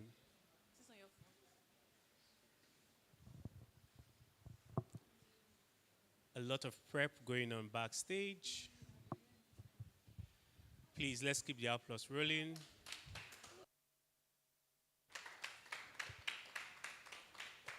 I hope you guys have noticed how the men have been supporting. When DIY was up on stage, it was a guy supporting, so we're doing our bit. Sorry. Okay, so while they're giving out their distance, I hope everyone here wished someone a happy International Men's Day. That was yes. I am saying hope 2 days ago. Oh, okay. All right. Okay, so. Thank you. All right, cool. Okay. All right. Good afternoon, everyone. Good afternoon. Good afternoon, my esteemed judges. I would like to sincerely appreciate the WIRA team, One Foundation, Sterling Bank, DBN, and AFD for this amazing opportunity to share the vision of May Coutures. My model, please. Hello, model. Anyway, sorry. You can come now. Come here. Sorry. How would you feel? Can you drop it? Sorry.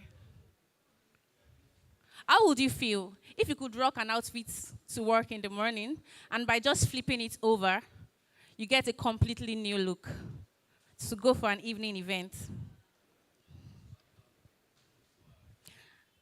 And how will you feel if you could convert a trouser like what I'm wearing? I won't be able to open it because I'm pitching.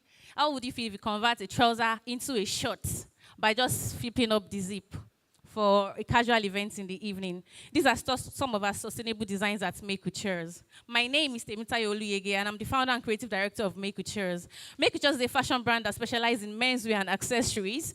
Next slide. We are located in Ibadan, Nigeria. This is not the next slide, though.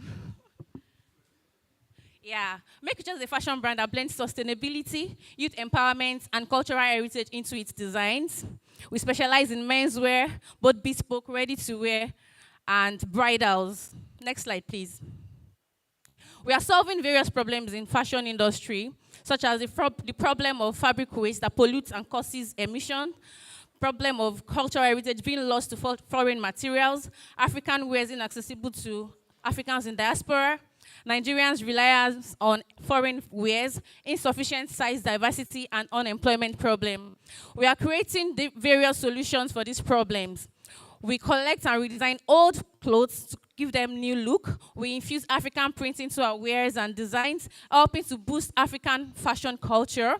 We provide Africans in diaspora access to quality African fashion. And so far, we have done over 12 countries. Next slide, please. We design quality made in Nigerian wears, both bespoke ready-to-wear and wedding outfits. We teach fashion and entrepreneurship skills to teens and youths. We offer inclusive sizing.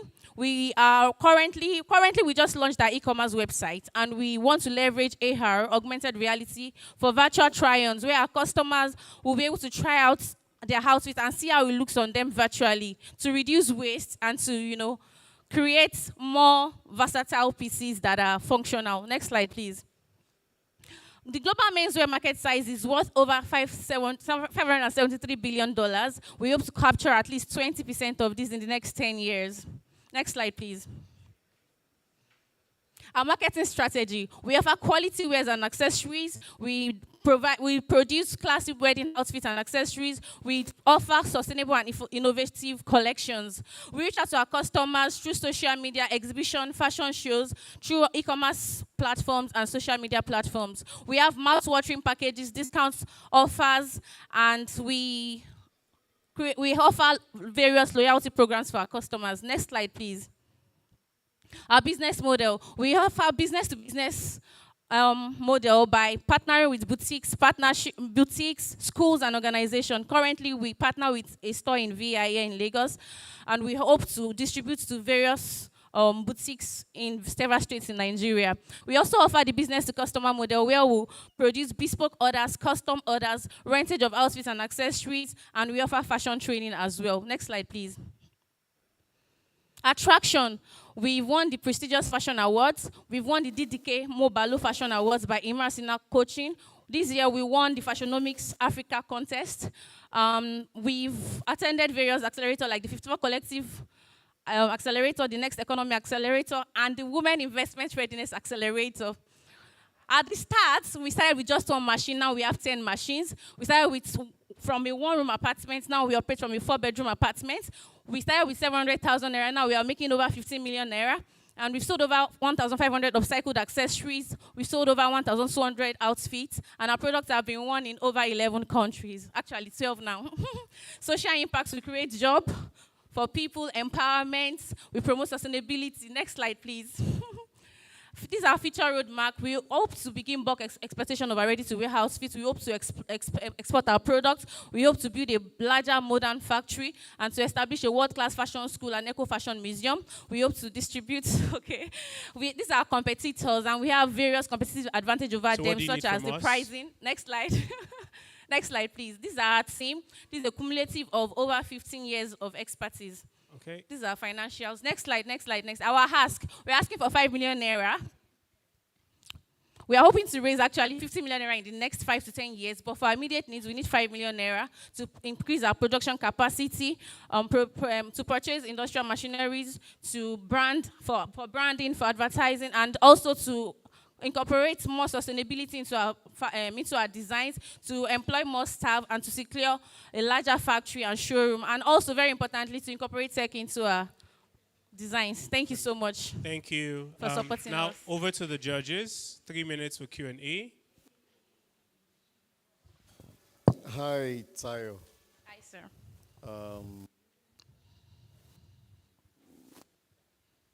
Business Support Accelerator 54. Yes, sir. Yes, sir. We'll talk about that later. Okay, sir.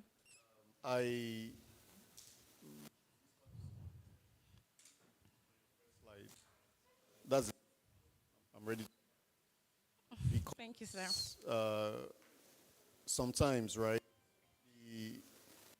the energy with which you models and of course some other people have shown us, but the way you bring it in,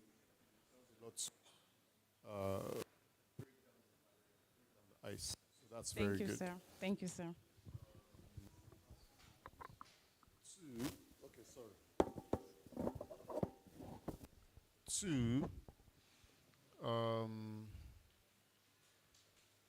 Two things. Your TAM slide, your market size slide, global something is 500 and something $billion. That's total, globally. Slow down. between you and I can't even conceive what that number is in my head, and it's in USD. Yeah. There's a trick to that slide, the market sizing slide. Okay. There's a way to balance ambition with realism. Term, sum, sum. Okay, term is ambition, sum is realistic. What you want to achieve in the next 12 months. We're happy to work with you on that after. Thank you very after much, this sir. session. And the second one was your ask. Your ask of 5 million naira and then 50 million naira tentatively over the next 10 years makes me think that 5 years. Okay, 5 years. Even then, makes me think that maybe you haven't thought about all the stages that are between the first stage of your production and the last stage of adoption by the customer. So your ask table has things like equipment, blah, blah, blah, blah, but there are intangible things that you will spend money on that perhaps you are not yet thinking about after buying those things. All right. Happy to work on you on this. Okay. Thank you Thank very you so much, much. sir. I think I do. I still have something to say. Okay, we're almost out of time. We're actually out of time. Okay, yeah, just to add a little on what he had said. First off, well done. How do you ship your products? So because I'm likely going to be a customer. All right? Thank you, sir. And then I would say that you should pay a little more attention on your ambition. We're just talking about 50 million is not a big money. All right, for 5 years. I mean, it's nothing. 5 million, okay, this year, right? But in 3 years' time, you should be able to do, or 2 or 3 years' time, that 50 million. All right? So we're going to probably figure out how to, work with you on that path. Also looking at your operations and see what your supply chain looks like, what your distribution looks like, and all. So, well done. I like the fact that you are bringing out new solutions, especially for men, because we are usually not considered in this fashion world, right? And I like fashion, right? And we're limited. So you're bringing out something. You're bringing out a part of our expression. So happy to work with you and we'll be like a brand ambassador for you and all of that. Okay. Thank Awesome. you, sir. Thank you so much, and Yes, congratulations to Timitayo. Thank Please, you, a round of applause as she goes So back to to answer seat. the distribution question, we you're are out of partners time. with DHL and Courier Plus. Awesome. So we Thank deliver you. through them. Thank you, sir. Thank you very much, my dear. Okay, thank you. And now for our final pitch of the day, we have Samira Farouk of Bish Organic Farms joining us virtually. Hi, Samira. Hi, Samira. Can you hear us? Hi, Samira. If you can hear us, please say hi.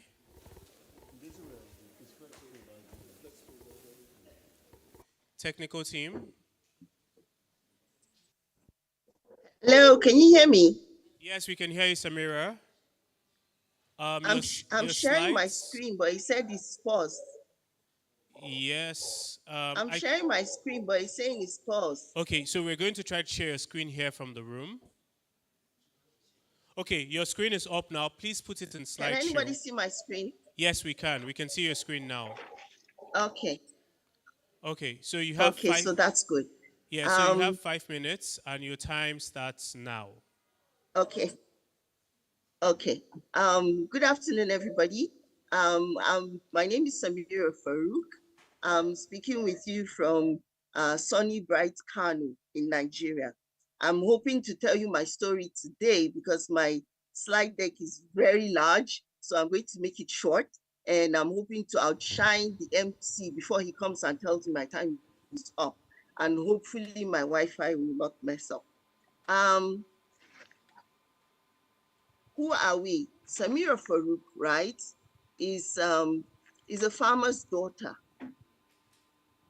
I grew up in working with my father in his farms, and I'm also an animal scientist. I have a VCN number from the Veterinary Council of Nigeria. And so everything in terms of livestock, I'm into it. Now, why did I start Bishe Organic Farms? Bishe Organic Farms is a trademark of Mercy Mission Global. And this trademark was born out of what happened. Most businesses came up with ideas, but my own business started up as a tragedy because I lost a loved one close to me due to salmonella poisoning. And how did that happen? Simply from buying chicken from the open market. And so that was how Bishe was born. Because after leaving paid employment, I decided to start this, to continue, because my late father was a farmer, a livestock and poultry farmer.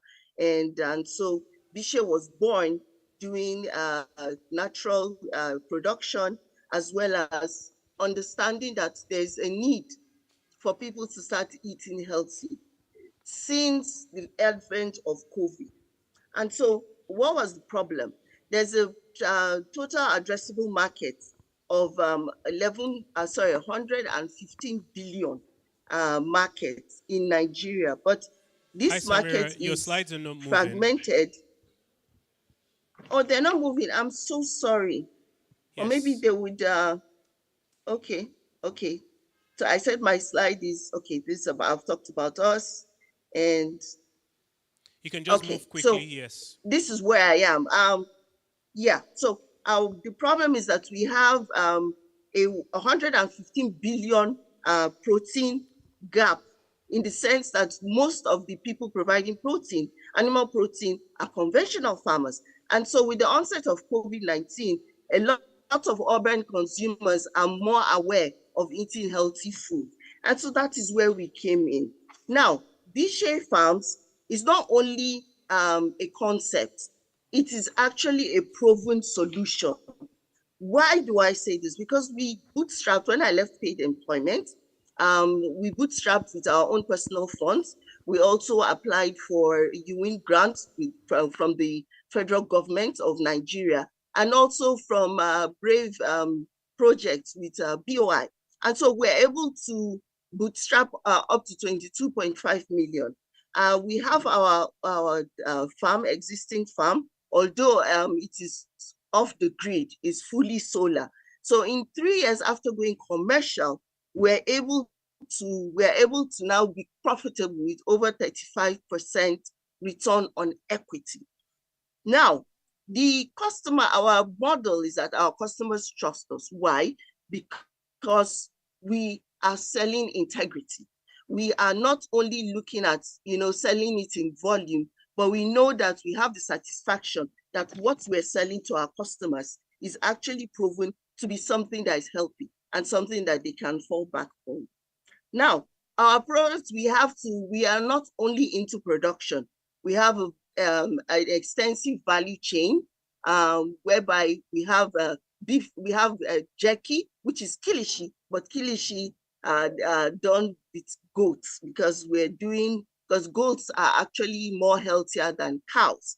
And also we have a training section whereby we train agripreneurs on basic entrepreneurial skills, and also, if anyone wants, in terms of organic production. And so these are basically our value added products and services. We also do essential oils and, oh no. Hi, Samira. So hello? Here's what we're going to do.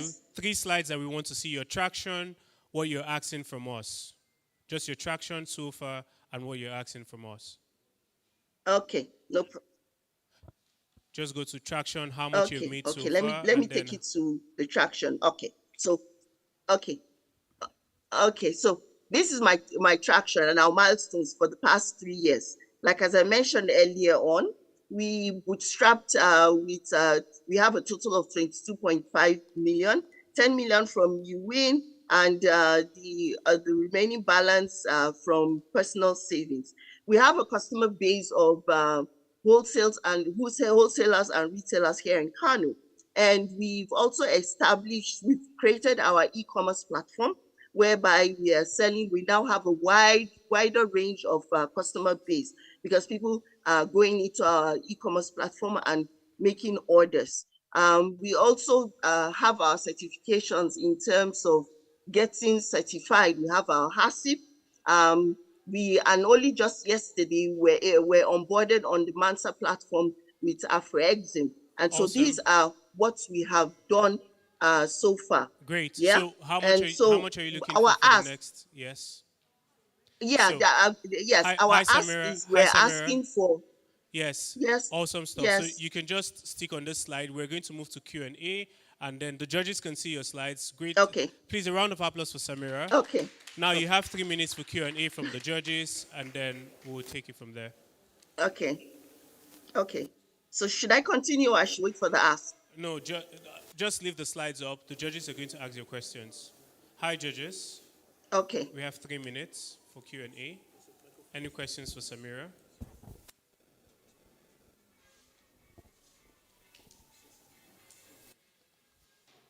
Okay, very quickly, Samira.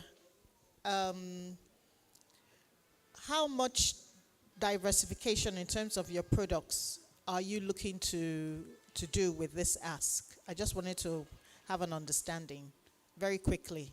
Okay. Okay, we want to grow our capacity in terms of our stock. We're looking at getting 20,000 in terms of stock for poultry as well as goats, because our goal is to ensure that our production is pure breed. So out of the ask we're looking for, we're trying to grow 10 times of our current growth, which is currently at 2,000 right now.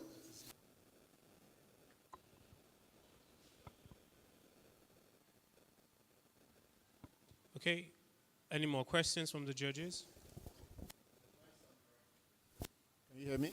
Hello? Okay.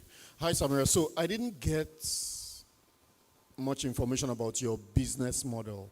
How are you selling? And where are your revenue streams from? Okay. Can you quickly share about that? Thank you. Okay, if I let me clarify how we get our revenue. Aside from bootstrapping from the get-go, I'm also a certified trainer. So we have built partnerships with several organizations where we train entrepreneurs in terms of business skills. Aside from what we do physically, we also do online. And secondly, we have a solution whereby we are part of my team. I have a computer engineer, and so he's building a farm data management, because that is where we're seeing one of the gaps that we've seen when we're validating our products and services. One of the gaps that are there, and we're trying to solve. So we get our revenue from them, because currently we're just doing SMS for our farmers that have been onboarded to our platform and our e-commerce store. So we get our revenues from our e-commerce store through trainings that we do, and the farm data management program that we're running. And so this is basically what we're doing. And so because of the, like as I shared earlier on, we recently got onboarded to the AfroExim. So we're looking at the export market, because we found out that a lot of demand is going on all over the world in terms of organic, naturally produced products. And of course, definitely I want to leverage on the federal government policy in the gearing of food security in Nigeria, and as well by extension all over the world. Awesome. Thank you so much. I hope I've answered. Thank you so much, Samira. Please, a round of applause for Samira. Thank you. And a bigger round of applause for each and every one of you that stayed with us from the very beginning up until this point. So that's the last speech. We're going to take pictures of the judges. Please, a special round of applause for our judges. A special round of applause for the judges. Before we take the pictures, we're just going to take a quick reaction from the judges, just overall feedback to everyone that pitched today. I think for everyone that pitched, well done. some of you, maybe this is like the first time you're doing it, or even if you've done it before, you're all jittery, nervous. Some were, more confident. Maybe they've done it over time, or they're well prepared, or whatever. But just well done. And to tell you also that when you have this kind of situation or opportunity, always putting your best foot forward, right? Understand the basic things, your business model. You should be able to communicate how you make money. You should be able to clearly, without too much words, explain the problems and exactly how your product or solution is solving the problems very clearly. Avoid talking, the tendency is to talk and talk and talk and talk. Before you finish, you won't even hit the right notes. Just know that, understand the people that you're presenting to. What are they looking out for? We want to see how you have been able to move this business from this point to this point, or where you are, and how profitable it is, or how sustainable is your model. So once you understand that, it helps you when you're talking, so that you know exactly where to focus on.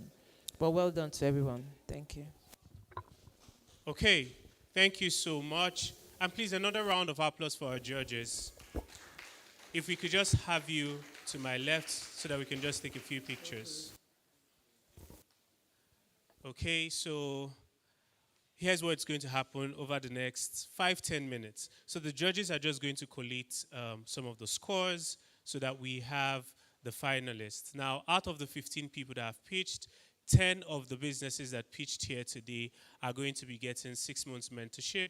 So the judges are going to let us know which of those businesses.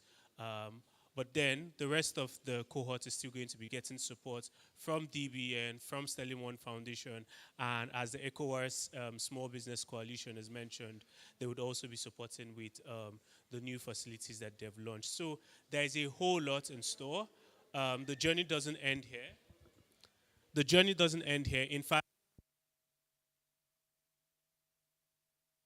one woman team here at Sterling Bank has also mentioned that they have a couple of facilities that they are rolling out in the interim. I think she mentioned that there is one that is going to go live on Monday for people that are in any of the businesses that has any water-related needs. I think they have a wash product that is going to go live on Monday. So I think what I would say would be that we should all try as much as possible to stay in touch.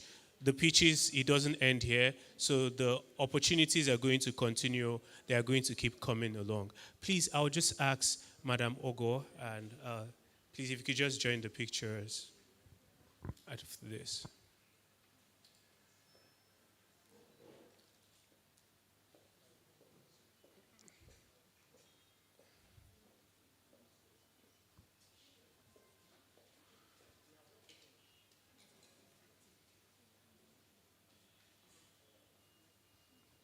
Okay, so I hope we had a good time. You know what? I know what everyone is waiting for. Lunch is served right at the back there. So there's lunch ready in those meal packs. I know that we've kept us here for quite some time, so lunch is ready. While we're taking the pictures, we have just 2 more testimonial videos, also to give the judges enough time to collate the results. So can we have the other 2 testimonial videos up on the screen? So let's just have the testimonial videos.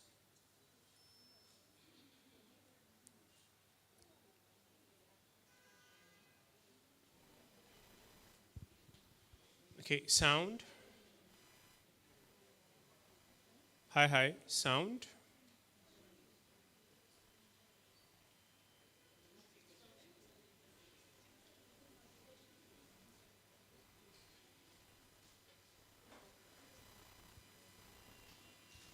Hi, technical team, sound, please.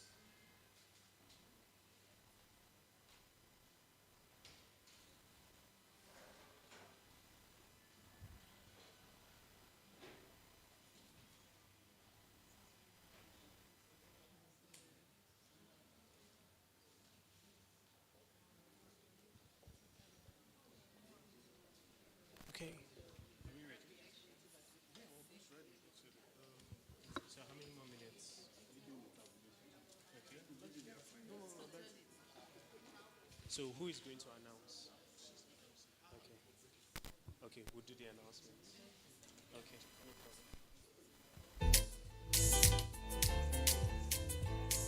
problem. Okay, can we take the testimonial videos?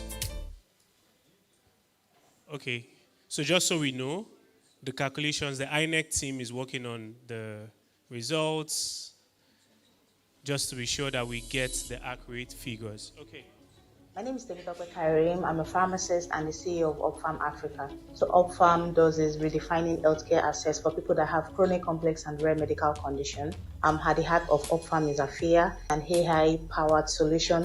And what AFIA does is that people can now connect to the health professionals through WhatsApp. So with AFIA, you get your daily medication reminder, you get your monthly refill so you don't miss a dose of your medication. In 2021, I lost my dad prematurely to diabetes complication because of fake antiseptics, poor lifestyles, and medication non-adherence. So what are we solving? We want people that have this condition to live healthier and happier. And that's why for our solution, it's about coordinated care team, genuine medication. The WIRA program put together by DBN and Sterling One Foundation has been awesome. When I started the program, I had to go back to the drawing table and redefine what we stand for, our target markets. I have to go back and look at our financials. So my appreciation goes to Development Bank of Nigeria and Sterling One Foundation. Thank you for putting this up for us. Thank you for showing us that wherever we are solving a global solution. My name is Ifitogore Onyedikachi. The name of my foundation is For any of the participants of the WIRA program that are in the house, please, if you could just join us for pictures. If you participated, the WIRA program specifically, I don't know whether maybe it's because it's what organized by a bank. The way they went into the financial.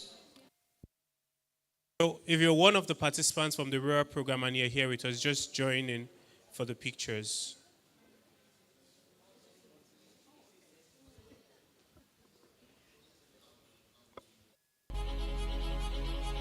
My name is Olotolu Hashem. I am the founder of Fableton Limited. And at Fableton Limited, we build equitable solutions that solve user pain points. So what does that mean? It means when there's a problem, we try to fix it. And our target audience are users who have problems. When you have a problem, we have the solution. Not just any problem, but problems that can be scaled. And for example, right now, we're building a platform called Occupy. Right? Occupy is a platform that connects homeowners and tenants. The WIRA program specifically, I don't know whether maybe it's because it's what organized by a bank. The way they went into the financials, the nitty-gritty, the understand, it just made me understand business in general. So for me, that is how it has helped me. Being selected as the winner of the WIRA program would really help Fableton Limited to scale. We're going to employ more hands to help bring this product to fruition and to market. To the Development Bank of Nigeria and the Sterling One Foundation, I'd like to say a very big thank you. This is a program that is needed. There are women that have things to offer. You're giving women a voice, and we're really, really, really thankful for this opportunity.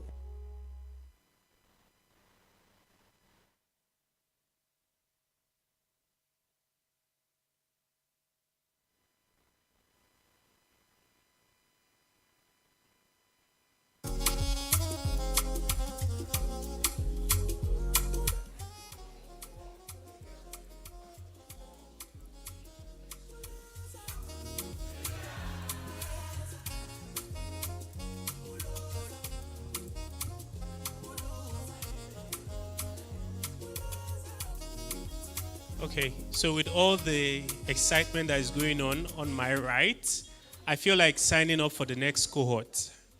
So who here is going to tell their spouse, their cousins, their sisters about WIRA? Anyone? No one. Okay, you're going to apply. Okay, awesome, awesome.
It is your favorite number one Nigerian saxophonist. My name is Yemi Sax.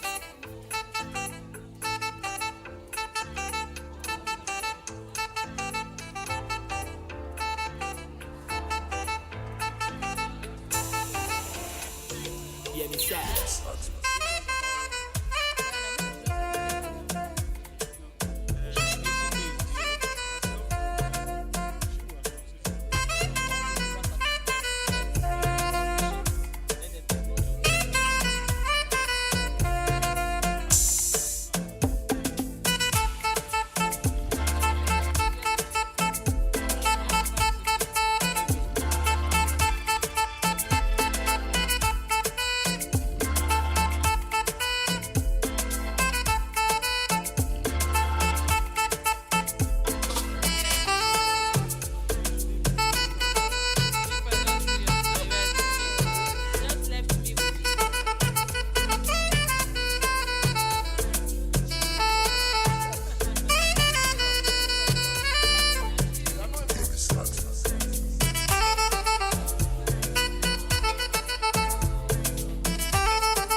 Okay.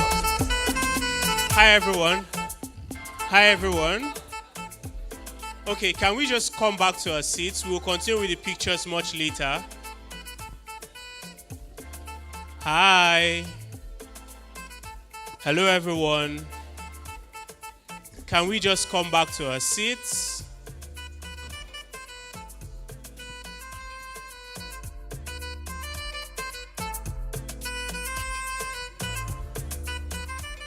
Please, let's come back to our seats.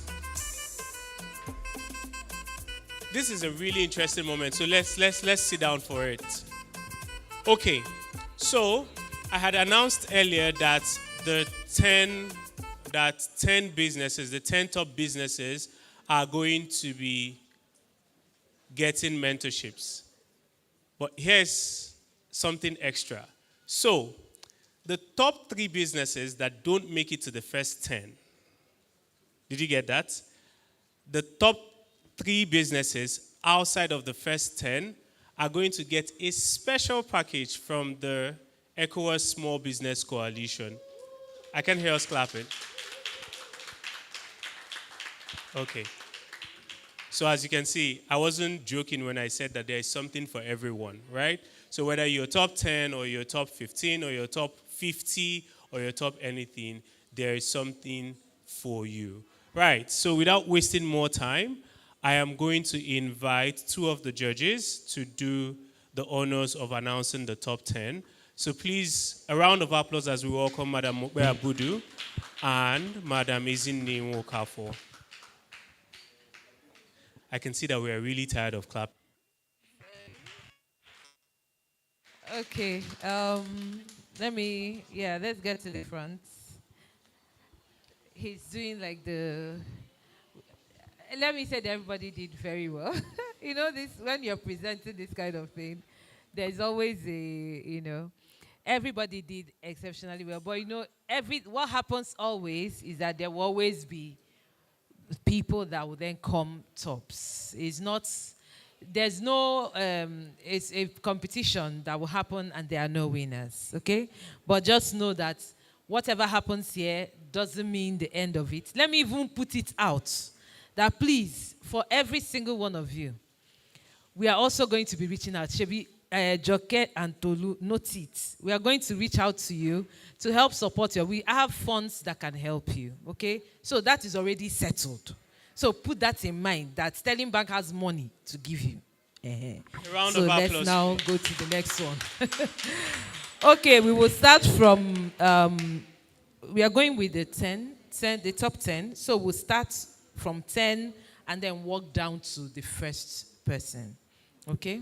So the 10th here we have Mosh and Green. Yes, so made it to the final top 10. The 9th is Remy Bites. Yeah.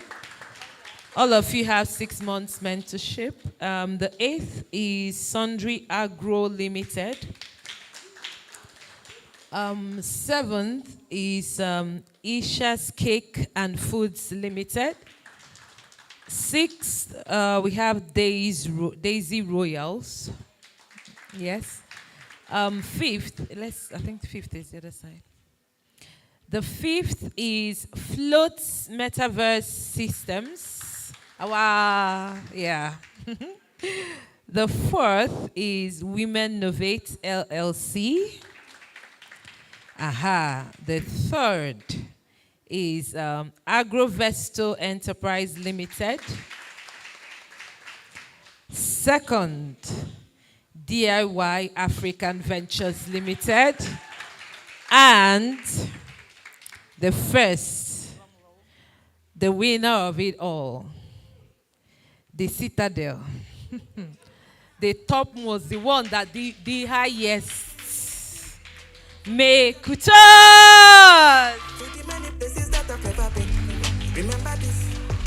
Congratulations! Congratulations! Yes. Well done, everybody. Thank you.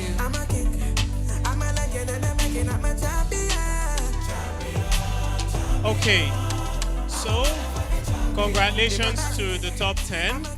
And now I'm just going to bring back on stage Madam Ogo to just speak to the other set that she has something special for.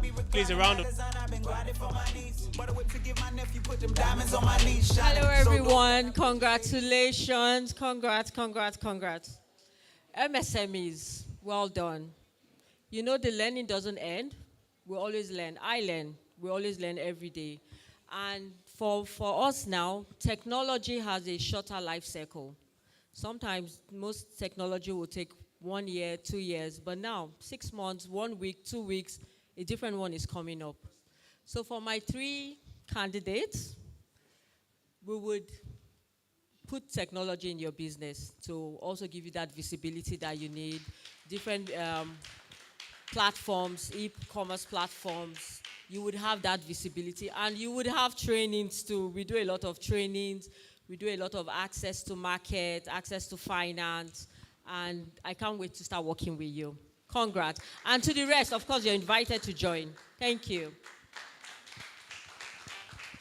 Awesome. So thank you so much to everyone. And so as we close out, just quick reminders. First, I know that there has been a promise from Sterling Bank, there has been a promise from ECOWAS, there has been a promise from other people that have spoken to us. So the ball is now in your court. Please, let's make sure that we follow up. Let's make sure that we see this through and that we ensure that this money is coming to our businesses and that we do much more than what we've even pitched for here. So once again, thank you so much to our judges. A round of applause, please. Let's keep the applause. Thank you so much to our judges. Thank you so much to all the trainers that we had across the 3 weeks of the program. Thank you so much to our partners at DBN. And thank you so much to the Sterling One Foundation team. And finally, a very, very special thank you to the 100 participants that were members of the first cohort of the Women Investment Readiness Accelerator program. And we look forward to seeing you all at the top. So once again, thank you so much for joining us today. We really appreciate your time. Okay, yes, please. We can head out for...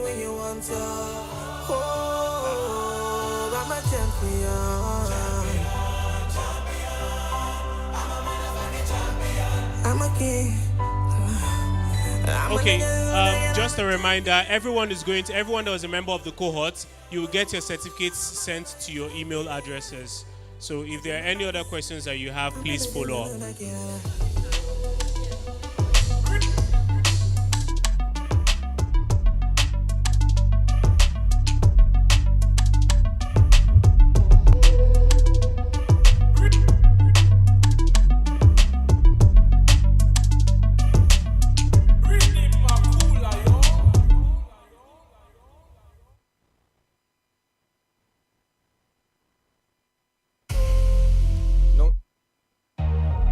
No need for introduction. All niggas know that's a champion song. You get me? said this be crazy.